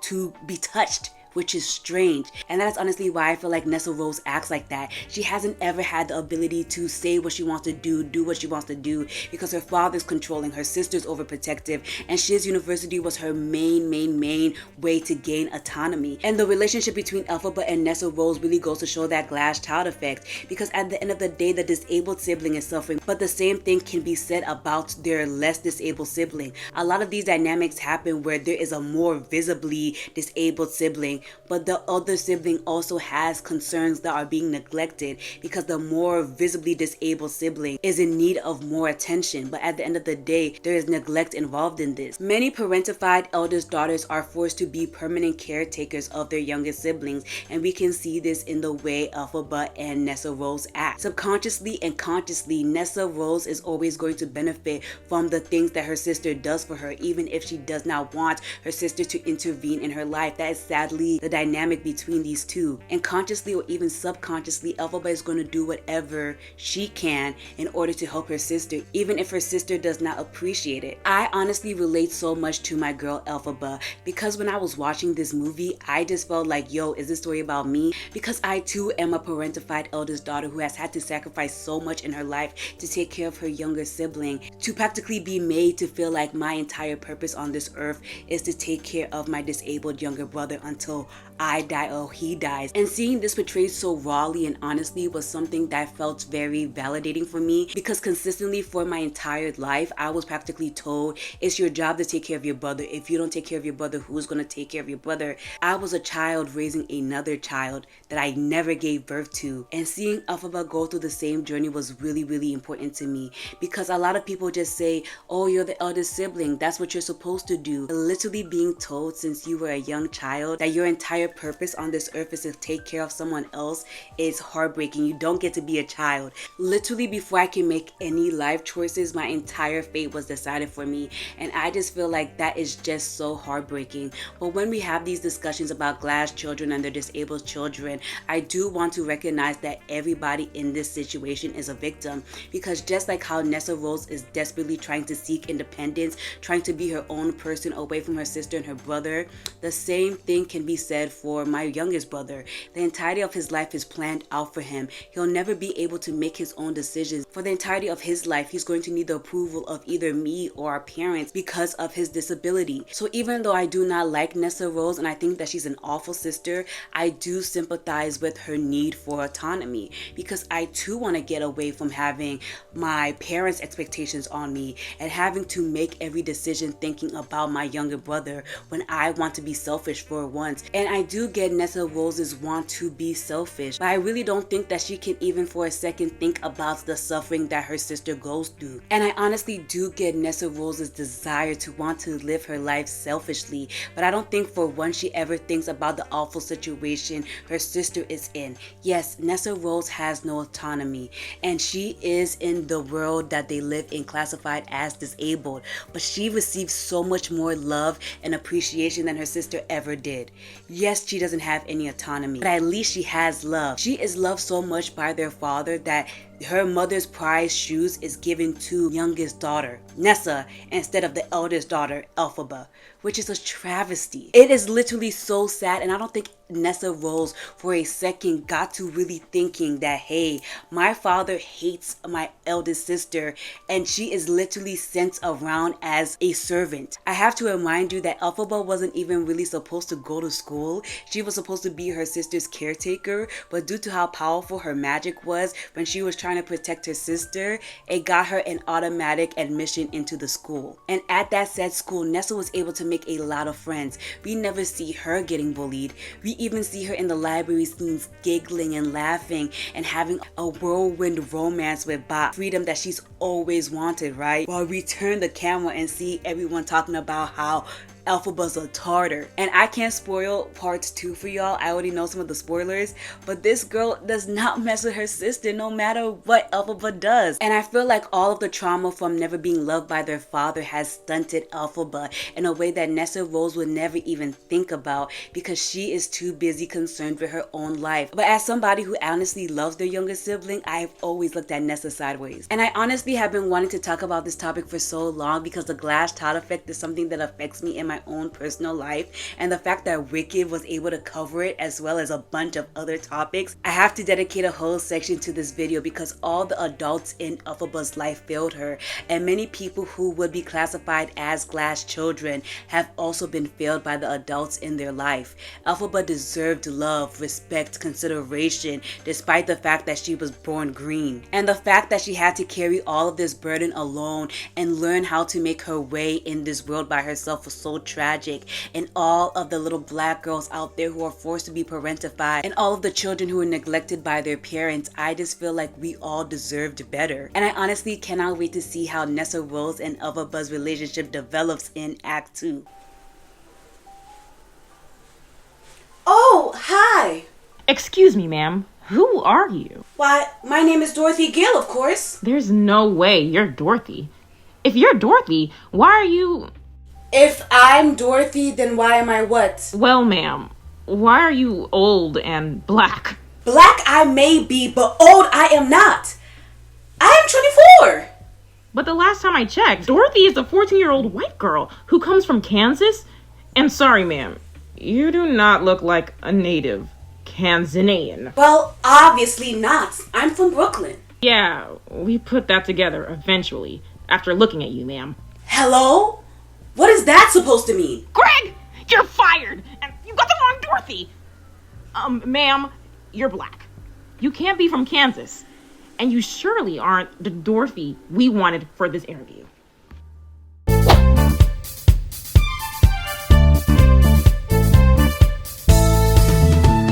I've already talked at length about how much the World of Oz has resonated with black audiences, specifically black women. But what I haven't talked about is what happened when we took the World of Oz into our own hands. Enter The Wiz. Much like the 1939 MGM original, The Wiz has entered into our own cultural lexicon, sort of like a founding fairy tale. It was only in 1975 where The Wiz premiered as a Broadway musical, having one of its first premieres in Baltimore, Maryland. The production was notable for its all-black cast and having an Afrocentric view of the World of Oz. When adapted into a film adaptation in 1978, there was a lot of changes.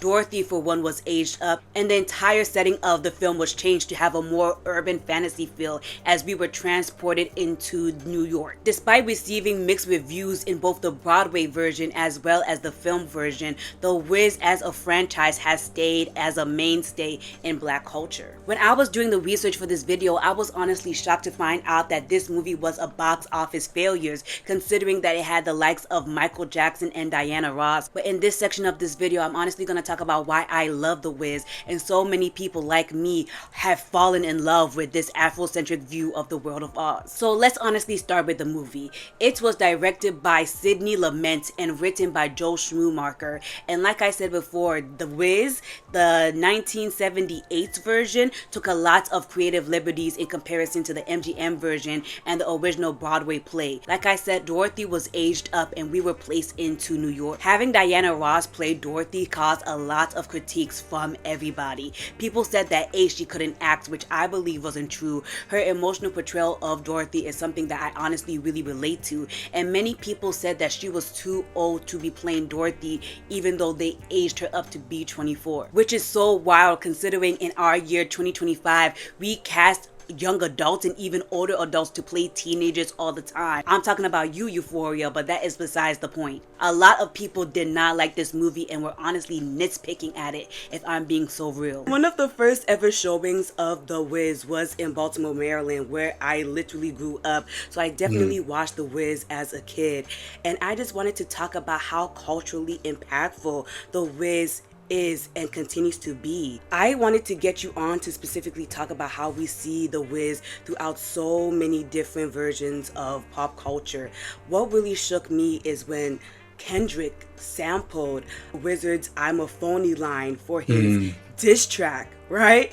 Because as I was doing research for this video, I found out that many people thought The Wiz was a box office failure. And that shocked me because this was a cultural staple from my childhood. Yeah. I just couldn't believe it because there were a lot of themes that resonated, at least when I watched it the 5 times I did for this video, resonated with me. If it wasn't the crows that were bullying Michael Jackson's version of the Scarecrow, if it wasn't the way the lion had to put on this whole act of masculinity in order to feel like he felt in, if it wasn't the Emerald City with its hyper capitalist utopia outside of the city was Evillene Sweatshop. Right. Like, you know, the commentary is still pertinent to this day. Yeah. Another hip hop little brother, Flash and Flare, one of my favorite songs from them.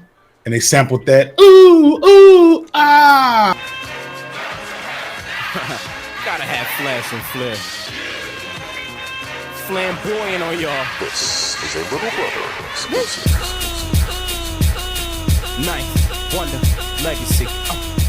These rappers Like it's such a dope sample. It's one of my favorite samples of all time, in fact. Now you gotta make sure that gets in there because that's a dope.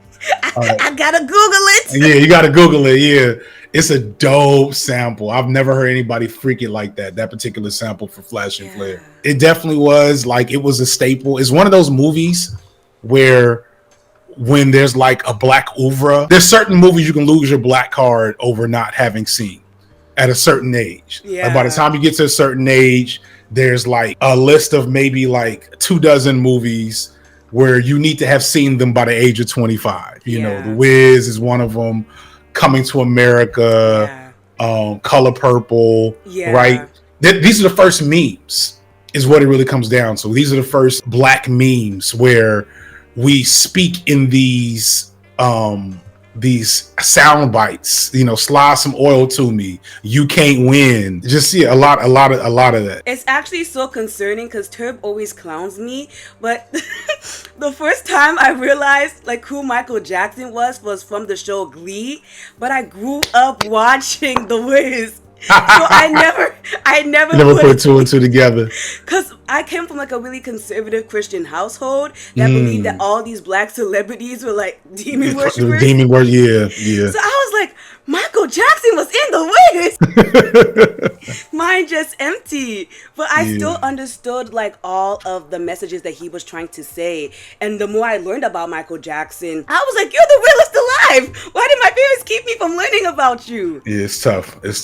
Yeah, the Illuminati devil worshiping thing will not go away. Tenders came out on Easter, the movie, and I know they're gonna have the Illuminati black people have a field day with that. Unlike the MGM version of The World of Oz, The Wiz begins with a multi-generational black family dinner, where our version of Dorothy, played by Diana Ross, is just overall being stressed out by her Aunt Em. Just like many black women her age, i.e. me and many of my friends, she is being pressured by her older counterpart to prioritize stability over passion. Aunt Em discourages Dorothy of keeping her dream of being a kindergarten teacher to be a high school teacher because her aunts believe that it will be more financially stable for her, as well as practically trying to force Dorothy to settle down with this random dude that she brought to this multi-generational family dinner. beginner. And as I am nearing the age that Diana Ross's Dorothy was at the start of The Wiz, I'm really starting to feel those similar pressures to conform that Dorothy felt as she was about to begin her journey into the world of Oz. Then comes a turning point. Toto, low-key being the main instigator of all of the problems in this movie, runs out while there is a huge winter storm, and being the good dog owner that Dorothy is, chases after Toto, which then transports her into the world of Oz. We later find out that it was Glinda, the good witch in this movie, that caused Dorothy to be swept off into this magical adventure, which is a complete shift that we see from the MGM version, where that version of Glinda doesn't have that much autonomy. This decision to give our version of Glinda more autonomy really reflects what we see in Afrofuturism. Dorothy just doesn't stumble into this fantasy, she was chosen for it. Once in Oz, Dorothy stumbles into what this movie is calling Munchkin Land, and all of the Munchkins come from their urban wasteland after being trapped and cemented in the wall by the Wicked Witch of the East, Evillene. They are cheering, they are celebrating, they are just thanking her for killing their oppressor. But Dorothy is like, I didn't kill anyone, I'm just a girl. This is where Miss One, the good witch of the north, comes in and practically gives Dorothy the lowdown practically in one of my favorite songs from the entire musical, which is The Wiz. She tells Dorothy that she killed Evillene, she needs to take her slippers, and she needs to go down the yellow brick road in order to get back home. But most importantly, she needs the help of the wizard to do so. And so when everybody leaves and leaves Dorothy alone, she walks down the yellow brick road in her newly acquired silver shoes and makes her way down trying to get back home. During her journey, she meets a lot of different figures who teach her a lot about resilience as well as Afro-pessimism, but I'm gonna take it one character at a time.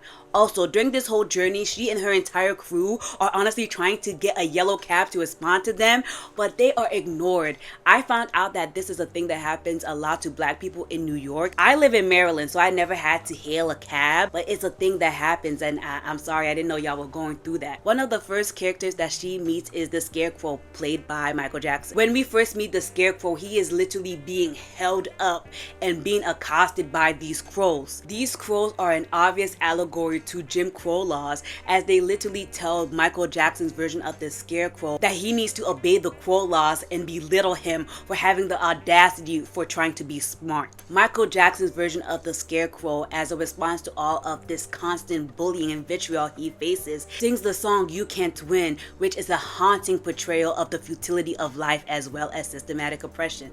Dorothy is just watching all of this and says, hell no, I'm not going to let these crows put a damper on this young man's love of learning, and shoos them off, liberating Michael Jackson's version of the Scarecrow. This is one of the first times that we see Dorothy having some type of bites back. Since the beginning of the movie with the multi-generational dinner, we saw Dorothy being so timid, but coming from the fact that we know her as a kindergarten teacher, having these Jim Crows, if you want to call them that, accost this young man for wanting to learn, Dorothy is not going for it. Dorothy has to practically give the Scarecrow a whole speech in order to tell him, yeah, there are factors that are trying to stop you from learning, but don't let people put you down. Learning is one of the greatest things that you can do in life. And with this speech, she practically invigorates the Scarecrow, and they, per usual, go down the yellow brick road in order to go see the Wiz. But the reason why I wanted you on the channel is that I want to talk about the Wiz and just how black of a movie it is. I spent I don't even know, like 1 hour plus talking about how black Wicked was, but we gotta go back to our roots, the one true black version of The Wizard of Oz. Yeah, I think the Oz and the Wiz differ in their kind of analysis of systemic oppression, whereas Elphaba, Elphaba is kind of the fly in the milk experience, where it's like one black person as a token in a white conglomerate. Like you probably felt this. Probably the audiences felt this in like their workplaces and things like that, in schools or whatever. Whereas The Wiz is more so finding an experience of community in a capitalistic system. Oz is really focused on Elphaba and Elphaba's sense of systemic oppression, highlighting specifically like black femme oppression, right? But when we move to The Wiz, the way you said The Wiz is the one true black movie, I get that. Because often when we look at oppression, it's obviously in a canvas of this Western society that we live in North America, right? And I think that there's a sincerity in dissecting the fly in the milk experience. But as I'm growing older, I kind of have the Wiz experience where I'm trying to find the same black community or marginalized community of friends around me. The Wiz kind of mimics real life in terms of the ways in which characters embody extents of oppression, internalize it, and then I guess perform survival tactics in a capitalistic world. Yeah, Michael Jackson, his character and everything as a scarecrow, he was just a very smart guy, right? He was just a nerd, but at the end of the day, like, him being a nerd in this environment just led him to get picked on. It reminds me a lot of like how Mike Tyson was like a pigeon farmer. The oppressive environment around him led him to get into like violence and things like that. You know, it's a very communal experience sometimes, sadly.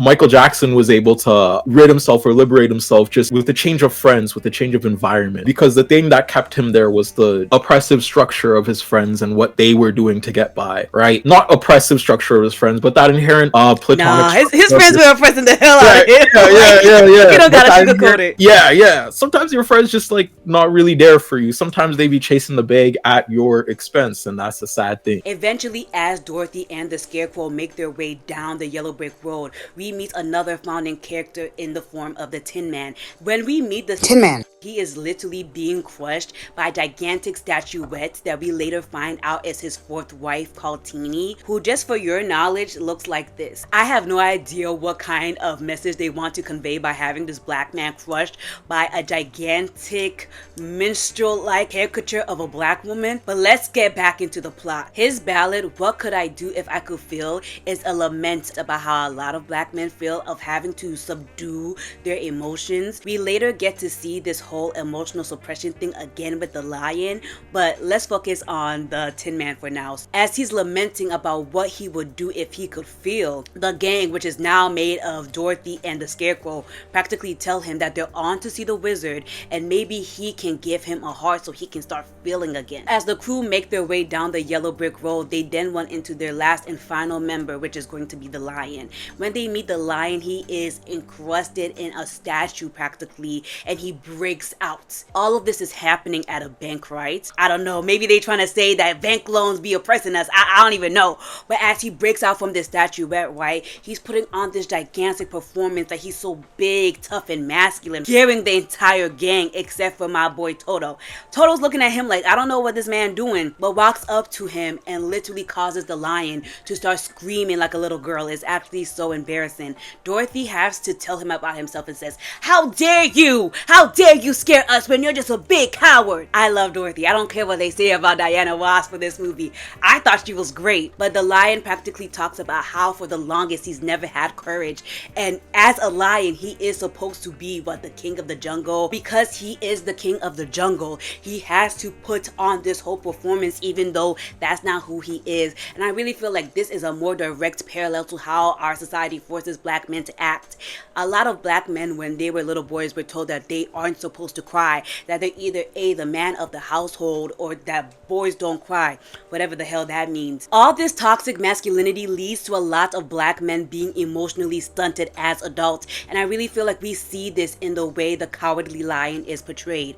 Despite all of this lamentation about how much his life sucks, Dorothy is able to coax him into joining the ragtag group in order to go beg the wizard to give him courage. But then when we move towards people like the lion, because the lion, unlike the Scarecrow, very much, it looks like he owned a property. It looks like he had all these. He was literally in front of the bank. Yeah, he was flexing. Like he had this extensive privilege, but he had to learn how to exercise it in extents to community, right? And when he learned to break out of that box, open him up to other pathways of love. Love was opened up for him, right? And I feel like it's so weird because I could point to each one of those WizCast characters and I could be like, oh, this reminds me of my uncle. This reminds me of my sister. This reminds me of da-da-da-da. This reminds me of myself. We say there's a rise of DEI, but we always knew racism existed from the very beginning of the onset of movies, right? When we show a movie situated in a canvas of a black experience, there's inherently a double consciousness because living in a black body or a black life is inherently a very different experience on the onset, like ground up. Right? So when they see this, they see the metaphors and analogies. A lot of the normative audience can't relate. And I feel like that's what got a lot of its downvotes. As the crew make their way to the Emerald City, we get to see how much of a hyper-capitalist utopia that it is. The wizard literally controls everything. The city's constant, obsessive reinvention of itself becomes a powerful metaphor for performative progress. Surface layer changes are celebrated, but the root of injustice is never actually addressed. Each time the wizard changes the city's dress code, the citizens anxiously rush to change so they can follow the new rules set by the wizard, in order for them to maintain their place in this society. And this whole fashion transformation scene is a satirization of what actually happens in our real world. These real world companies distract us with all of these symbolic gestures like pride campaigns or these diversity and equity situations, but they never do the actual work in order to help these marginalized groups. Y'all remember during 2020 and the Black Lives Matter protests where we were actively asking cops to stop murdering us in our streets and for us to get systemic changes? But all that we got was that they fired that voice actor from Big Mouth and they got rid of Aunt Jemima. That's the stuff I'm talking about. One of the things that really stuck out to me when I was watching The Wiz is the Emerald City. So obviously, like I said, Dorothy is going through like Brooklyn trying to get back home. But when Dorothy got to the Emerald City, all I could think about was Atlanta. So we always talk about how black excellence, black faces in high places won't save us. And when I was watching the entire montage scene in the Emerald City, that's all I could think about. How these people are ignorant, right? I don't even know like the evil that is happening outside of the city, and they're so hell-bent on following the wizard's every whim. Like we see them all in green as I adjusted for this video, then yellow, then red, practically being so oblivious to everything that's happening, because the munchkins in wherever Dorothy fell in first were literally being adhered to the wall, and there's literally a sweatshop 2 steps from their city where people are literally, they're being forced to work. Because at the end of the day, the problem is still the environment, right? Yeah. Like the problem is still the structures that be. I guess like filling the structures with B with similar faces is still gonna replicate bits of that oppression. It might feel a little bit better because like you're like, oh, there's a black person in this place. My black ass, my black Canadian ass saw Obama on the screen. My mom and dad were like cheering, right? And I was like, well, I was like 8 years old. I didn't really know why they were cheering. I really didn't know the significance, but I knew they were cheering. It's sad because black people deserve to have hope in a Baka society, but capitalist society in itself is built off the back of, you know, black bodies. While my mother and dad were cheering, at the same time they had 3 jobs. You know what I mean? Yeah. So at the end of the day, it's like you're cheering for this high face and a high place, but you're still being oppressed. 10 years later, now we're talking about our visas being revoked. We're talking about Southern Sudanese people being deported and things like that. Whereas like so much Southern Sudanese people like cheered when Obama was the high place and a high face. Well, at the end of the day, systemic oppression will do what systemic oppression does and doubles down. By Dorothy and her friends doing everything that they were told to, being nice, enduring hardship, and being polite, they were still ignored by the citizens of the Emerald City. Unlike the average citizen that lives in the Emerald City, the gang of Dorothy and her friends were not able to adapt to the wizard's ever-changing trend. Therefore, the Emerald City becomes a cautionary tale of assimilation. Doing everything right within a corrupt system does not guarantee liberation. Just like how many marginalized people in our own society are told that if they act well, if they even vote, that they will have the same rights and liberties that the rest of us have, but then they are sadly met with exclusion. The only way Dorothy and her group of friends are able to be accepted by the people of Oz is when the camera that tracks everybody's assimilation scrolls down and sees that Dorothy is wearing evillene shoes with slippers that she got in the beginning of the movie. Due to this one fact, Dorothy and by association all of her friends become the apple of all of the Emerald City residents and get invited to see the wizard once and for all. Like you said, I really feel like the Wiz does a good job at showing like the dangers of capitalism, because we have the Emerald City where we see black people being able to practically enjoy the fruits of capitalism. But at the end of the day, they are literally being brainwashed by the phony that is the wizard. But then literally right outside of their gates, they have Evillene sweatshop. Like when I tell you, like my jaw dropped when Dorothy got sent on that mission to kill Evillene. They literally walked 2 steps down a little tunnel and it was Evillene sweatshop. It was such a good example in order for us, because I could can only talk about Americans. I can only talk about Americans. How we as Americans, we literally benefit so much off the suffering of others. Like, as I became more educated and I learned about all the stuff that's happening in Congo, how we consistently go destabilize all other governments in order for Americans to have the standard of living that we have, I was sick. And I really feel like having Evellene's sweatshop right outside the Emerald City was like, it was like right on the head. A lot of Canadians don't want to admit it, but we live in extensive systemic oppression too. We don't understand how close oppression is to like on an everyday level. I can speak for Canada. I can't really speak for America. We live in a normalcy where our environment is situated by this lens of oppression that we decide is just a little bit better than America's. But the thing is, our gold trade is one of the best in the world, and who's being exploited for that? Sudan. Who's being politically destabilized for that right now? Sudan, right? Sales, like computer sales, things like that. And sales in the Congo. Who buys the most of that? Canada. Like who buys a lot of stocks in that? Canada. You know what I mean? So when we talk about the unseen black bodies, we don't got to go 2 steps down to America. We could look to our neighbors. We could look to the right. And that's the beauty of the Oz, right? The same things, the same product, same materials that all these people are making in those factories. We're fueling the city. We're a part of the city, and it was right there. You know what I mean? Here. If you look to your right, I guarantee you will see something made of cobalt in your room. Right there. Like that's the extent of child slavery. Anything in your computer, if you made a computer, if you bought a computer, that's Congo slavery right there. This Apple laptop. You know what I mean? We live in a very oppressive environment that belittles and basically fucks over exploitative colonies that we've since destabilized in Africa. And I think the Wiz's metaphor for that, although it's blatant and we talk about it all the time, you know, it's a common talking point. You know, it's a common talking point of capitalism of who makes your smartphones. You know what I mean? At the end of the day, the normalcy of living in an environment where we don't see suffering is very much instated from the very beginning of even things like prison, because, you know, they didn't want to do public lynchings anymore because everyone was being upset by it. Things like Emmett Till and stuff like that. You know, they didn't want news, so they just built these super mega prisons, and then it was out of sight, out of mind. All those black people are somewhere else, so you know, you don't hear about all their suffering. You don't hear the hundreds of thousands of prisoners crying every day, or like suffering every day, or in those, you know what I mean? The more out of sight, out of mind oppression is, the more this balance of liberalism develops. And Canada's kind of a very extreme version of that. Wizard himself, initially depicted as this powerful mystical figure, eventually reveals himself to be a fraud. He manipulates the crew into believing that he is their only source of liberation, and later manipulates them into going to kill Evillene for him. This is a striking realization because as the crew leave to go kill Evillene, the entrance to her sweatshop is literally 2 steps from the doors of the Emerald City, going to show you that with all of his power and all of his influence, the wizard himself could have killed Evillene. But like I said, in Act 1, he decides to get a little girl to do it for him. This moment echoes how, just like in America, our systems that uphold these structures expect those who are most oppressed by them to solve them. The wizard then serves as a false savior, a stand-in for politicians, corporations, and institutions that offer superficial solutions while not doing any of the real work. The wizard uses all of the tools at his fingertips to pacify the people of the Emerald City, so they never have time to really think about what is going on. The whole entirety of Oz is literally suffering under evil, and the wizard does nothing but tell these people to change their outfits.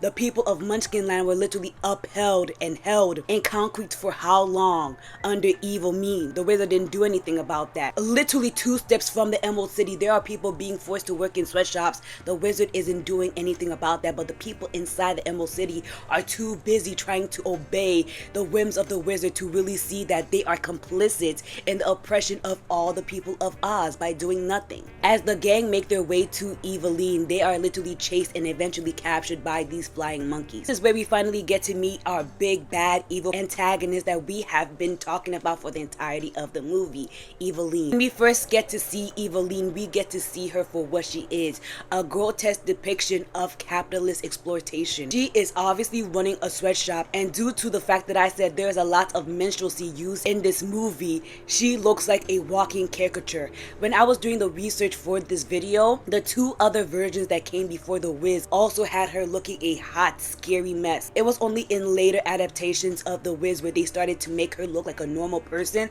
that was just evil, but literally in The Wiz, she looks like a gross amalgamation of evil, no goodness. It's a mess. One of the details and overall themes I really want to talk about while you're here is definitely the topic of minstrelsy and the topic of colorism. No one talks about it because I've been looking all around and I'm just like, oh yeah, people love the Wiz, like what it means to be green, you know, black people. But as I'm watching this, I'm like, the amount of like minstrelsy and like mammification that I'm seeing in this movie is bonkers. So one thing that I definitely saw was in the MGM version, the Wicked Witch of the West is Aunt M. If you really look at her, you literally just notice that she's like a scary version of Aunt M to practically represent Dorothy's fears. Like almost all of the characters are just representative of people that Dorothy has met in her real world.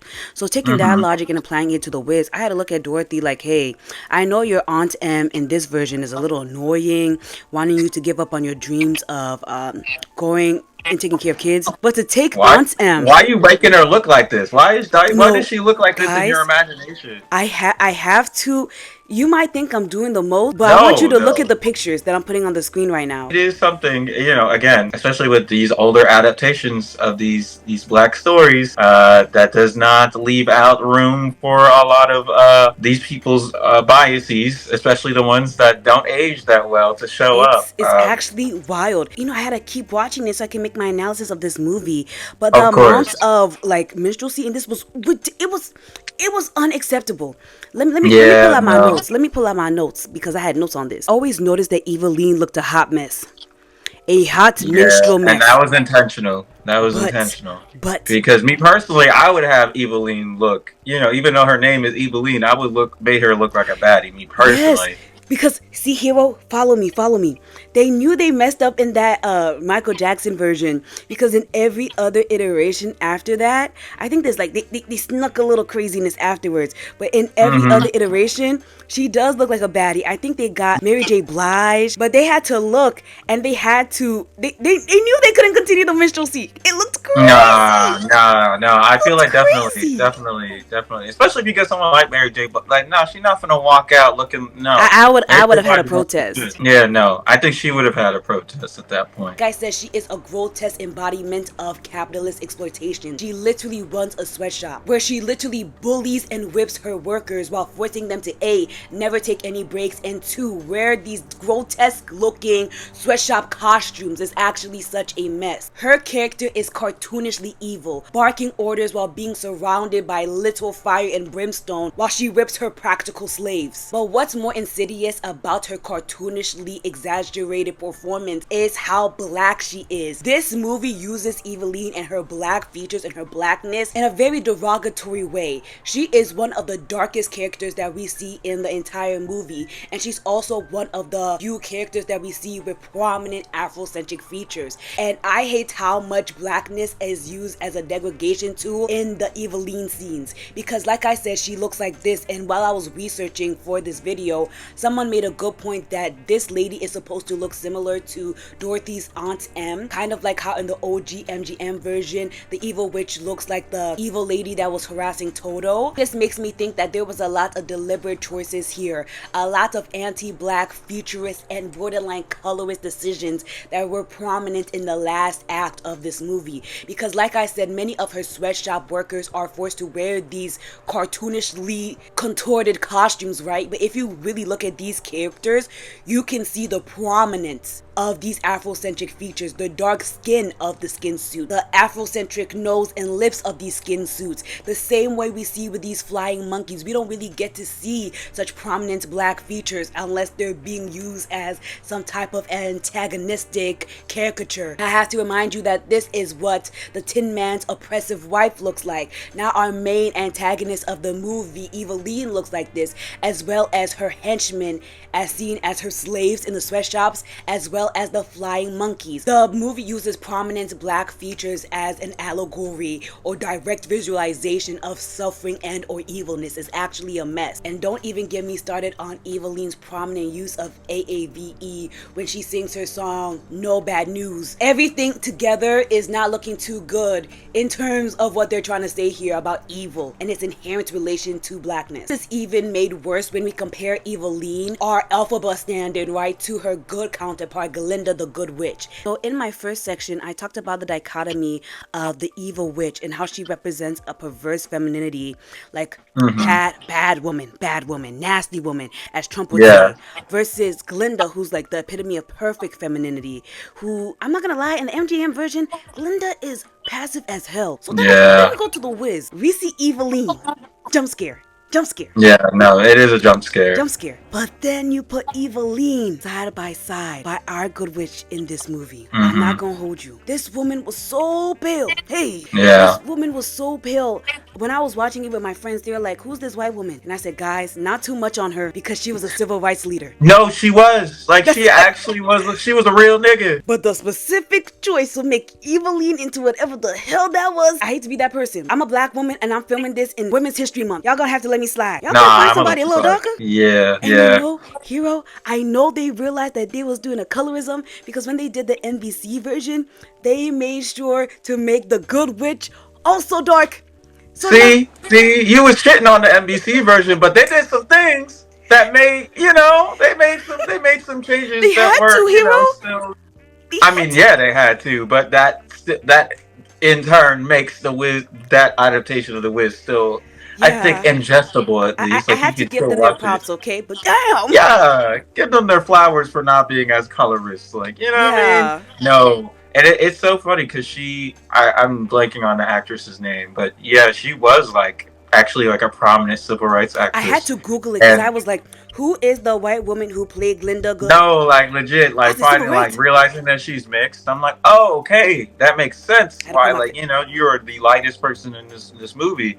And she still did a good job in her role or whatever. But the colorism still kind of displays, even if this is super black, super African, super Afrocentric movie, it still has its not even growing pains at this point. It's just kind of like, damn, you had Evillene looking like that. Meanwhile, you chose the fair skinned, Yeah, no.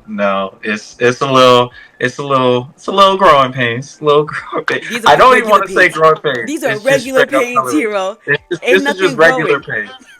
Right. Because we're still dealing with a lot of that stuff now. It's just you see it back then and you're like, you guys have really been moving like this for a long time. Yeah, no. When I first seen her on the screen, I remember being like, wow, I screamed. Is she? I remember thinking that too. Like, wow, there's actually a white person in this movie. Like, no. That's such an inclusive movie. No, that's what I said. That's what I said. Everybody.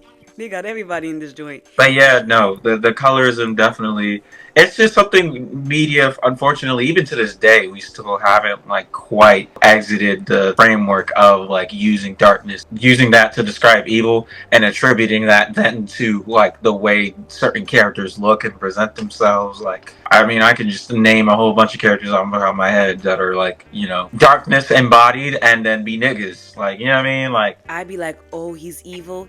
He gonna be a 6'5" dreadhead, ain't he? No, legit. And I know a couple of, maybe not 6'5", but I know a bunch of dreadheads, and they are some of the sweetest people I know. You know what I mean?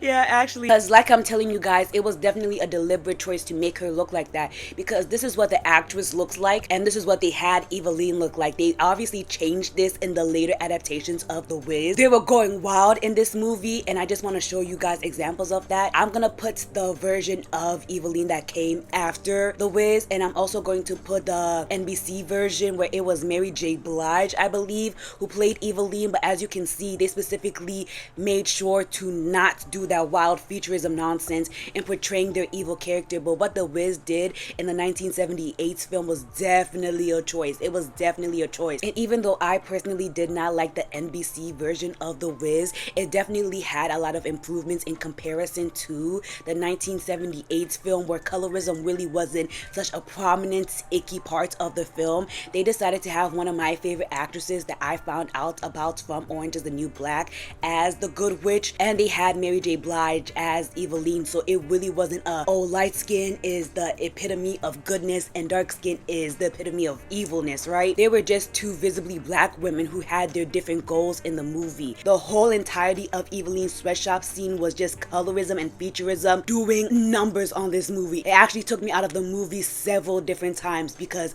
I couldn't forget it. I don't know, it rubbed me all the way wrong because there was an instant, it mostly surrounds Evillene and all of the bad characters. I don't know, like, to have Michael Jackson and Diana Ross in this movie and like most of the villainous people have Afrocentric features always made me say because when you look at the flying monkeys, the fact that they have big lips, big noses, 4C beards, and even the people who are entrapped in the sweatshop, like I never really noticed because you know The Wiz was filmed in the olden days, so the camera was low-key given blurry, right? A couple of those showings, you got to get the HD version to be like, wait a minute, hold on. Yes, then you look at the faces of the enslaved people practically because they're working in the sweatshop, right? I don't even know how to describe it to you, Hiro, but it's some type of something like dark-skinned amalgamation horror, and I knew that they were doing some type of super colorism because like how we were talking about in the what's the song Brand New Day,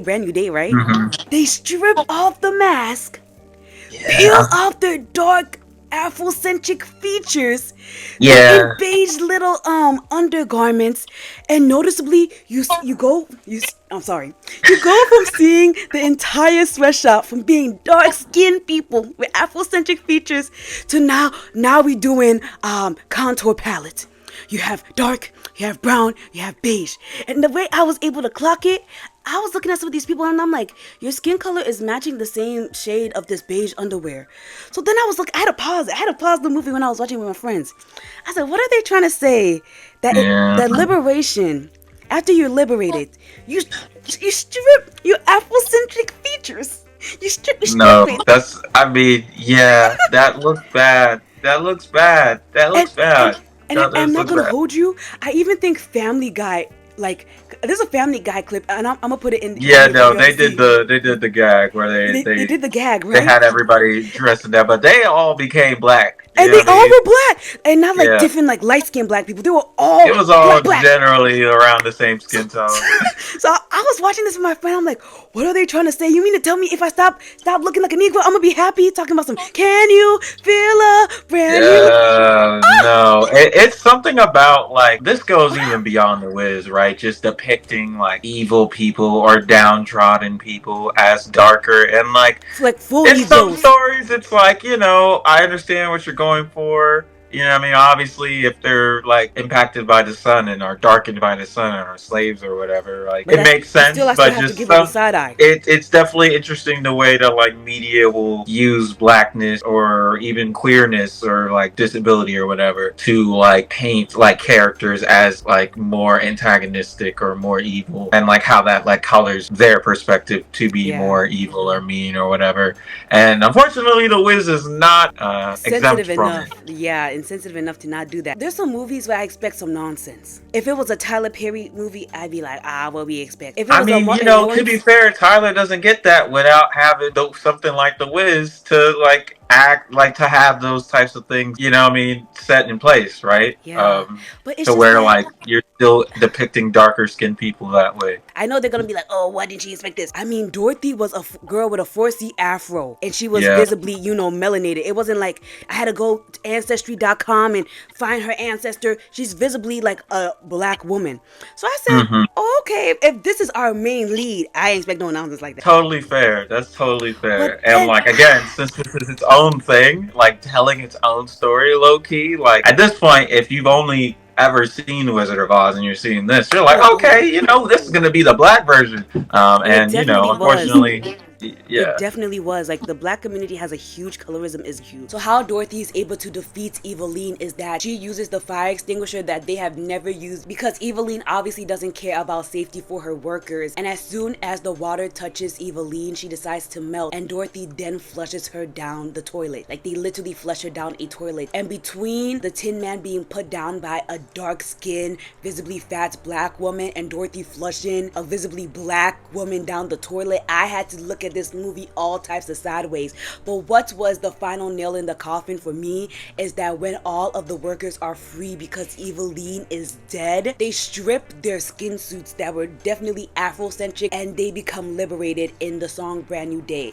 And as I was watching the scene, I was like, hey, you guys all visibly stopped being dark skinned. Obviously we see a couple dark skinned people lingering amongst the masses, but now you guys start to notice that the pigmentation of these sweatshop workers definitely increases to be lighter. How I was able to peep that is that a lot of the beige underwear that they wore for modesty, a lot of people were noticeably that same beige color. And in my head I was like, what is this movie trying to say? You have to be less visibly black in order to feel liberation? Because it was quite noticeable from them going to these skin suits to you start seeing beige colors. It went from like a bronzer to a bronzer contour and highlight palette. Like I was visibly confused. And like I said in Act 1, the way that all of the different World of Oz movies treats the evil witch in comparison to the fraud that is the wizard has always rubbed me as extremely misogynistic. IDK, that whole entire Evillene sweatshop scene was very icky for me, and the ickiness that I started feeling towards this movie was only exemplified when we got back to the Emerald City.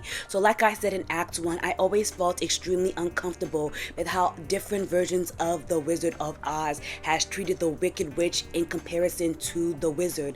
Like yes, Evillene, Elphaba, all of these characters are evil, right? But the way that they are treated in comparison to the wizard, who in almost all iterations of this movie sends a little girl to defeat such great evil when he definitely had the rights and power to, have always screamed misogyny to me. So when our Dorothy comes back to the Emerald City, she sees that the Wiz was not this great powerful creature that he was telling the Emerald City that he was. He's literally just a guy. Like he's not even Ken, he's worse than Ken, he's just a guy. And as Dorothy is laying into him, crying and whining about how he was a failed politician that used to be a dog walker, this, that, and the fourth, and Dorothy and her friends are looking like, we almost died, literally almost died, trying to do this one task that you sent us out to do. And he's like, well, I couldn't do it because if I would have went to see Evillene, she would have noticed I was a fraud and killed me. You are literally the owner and the ruler of one of the most capitalistic, richest cities in all of Oz. Don't play in my face. He's literally just making an excuse, and Dorothy is so mad. Cool little parallel that I realized between the Wicked movie as well as the Wiz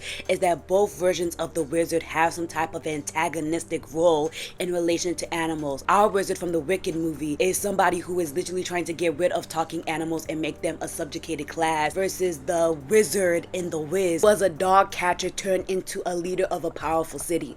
I just wanted to point that out. And so as the wizard is literally begging Dorothy to keep his secret, Dorothy is not having it. And something that I wanted to point out culturally is that this is the line that Kendrick decided to feature in one of his a million diss tracks that he had about Drake. Oh, I'm a phony, I've known it all along. That was the little thing that Kendrick referenced when dissing Drake. Going to show you once again that The Wiz, even though people hated it when it came out, is still a major cultural juggernaut. But let's head back into this movie. While everybody is upset that they were bamboozled by The Wiz, Dorothy decides to look around at all of the friends she made along the way that stood beside her despite all of the challenges, and tells them that the thing that they were looking for all along was within them the whole time.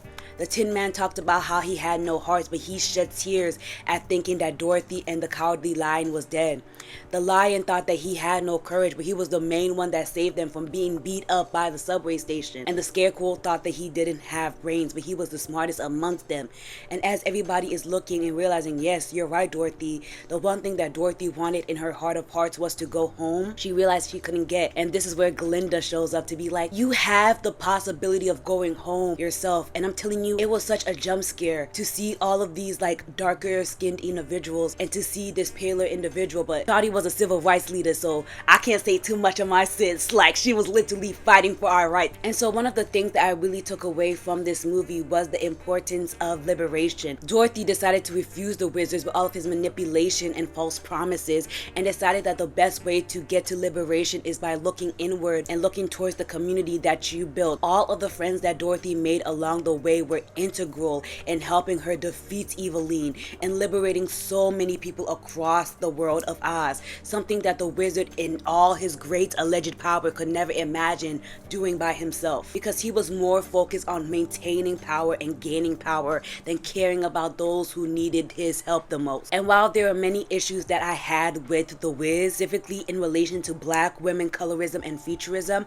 I still feel like the overall message about loving yourself, finding power within yourself, and not falling prey to all of the systematic pressures that we have, obviously in America, right? And obviously in Brooklyn, as where the obvious themes of this urban fantasy come from, are still long lasting.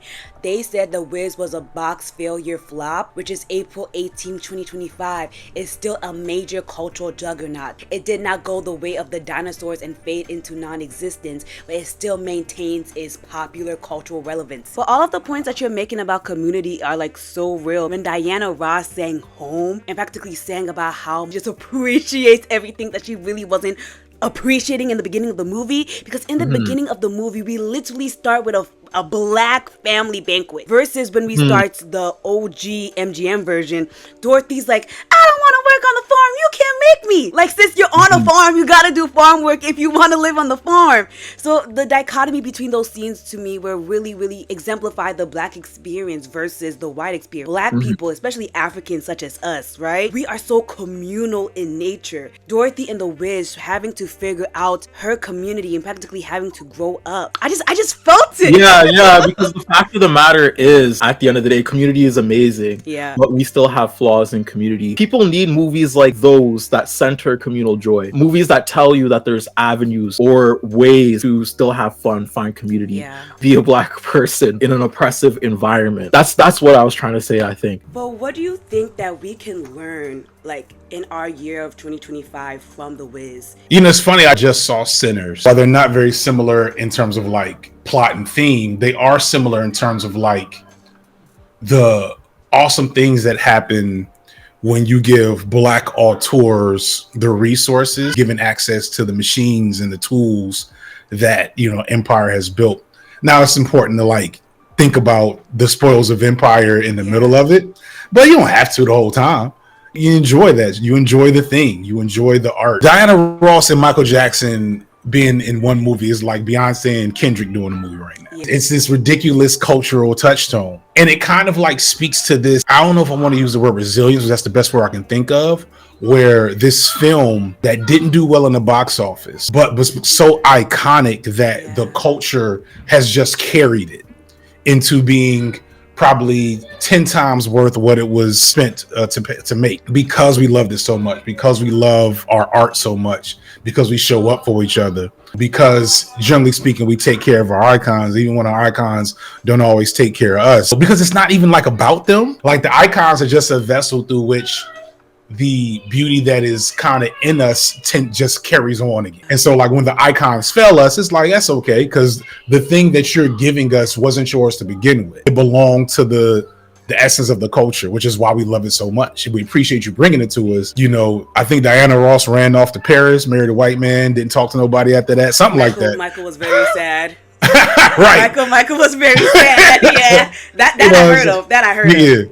You know, so if that's the case, hey, that's fine. We'll take. I'm gonna come in now. Like, we still got it. You gave us what you needed to give. There's so much to that. And then of course you got into like the underlying political discourse, the haves and the have-nots, you know, and shout out to the original creators of The Wizard of Oz. I just watched something from somebody else about that, was just talking about how the original creator of The Wizard of Oz, it was kind of a progressive counterculture thing that he made. It was, for him, it was low-key critiquing religiosity in America at the time, because, you know, we have this grand wizard, we have this grand entity that we give all this credit to, and like when you peek behind the curtain, you're like, I don't know if you're really doing anything, and what does that mean to have so many people believe in this thing and have it be false? You translate that to black people, is that God? Is that capitalism? Is that the upper mobility of the people? There's so much to chew on in the movie, you know, and that's just beautiful.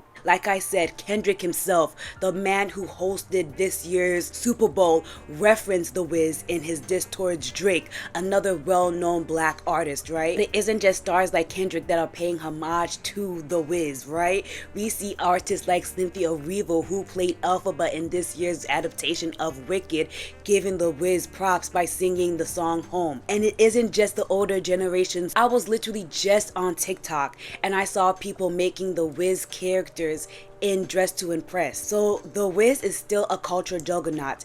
And one thing that I want to definitely end on is that even Family Guy got the Brand New Day liberation thing better than The Wiz. I hate to be this messy, but this is my channel and this is like a 2-hour video. But how did Family Guy do this liberation thing better than The Wiz? Story on everyone's mind continues to be the absence of police officers in Quahog. Sir, as a citizen, how has this affected you? The police are gone? Oh my god, we're finally safe!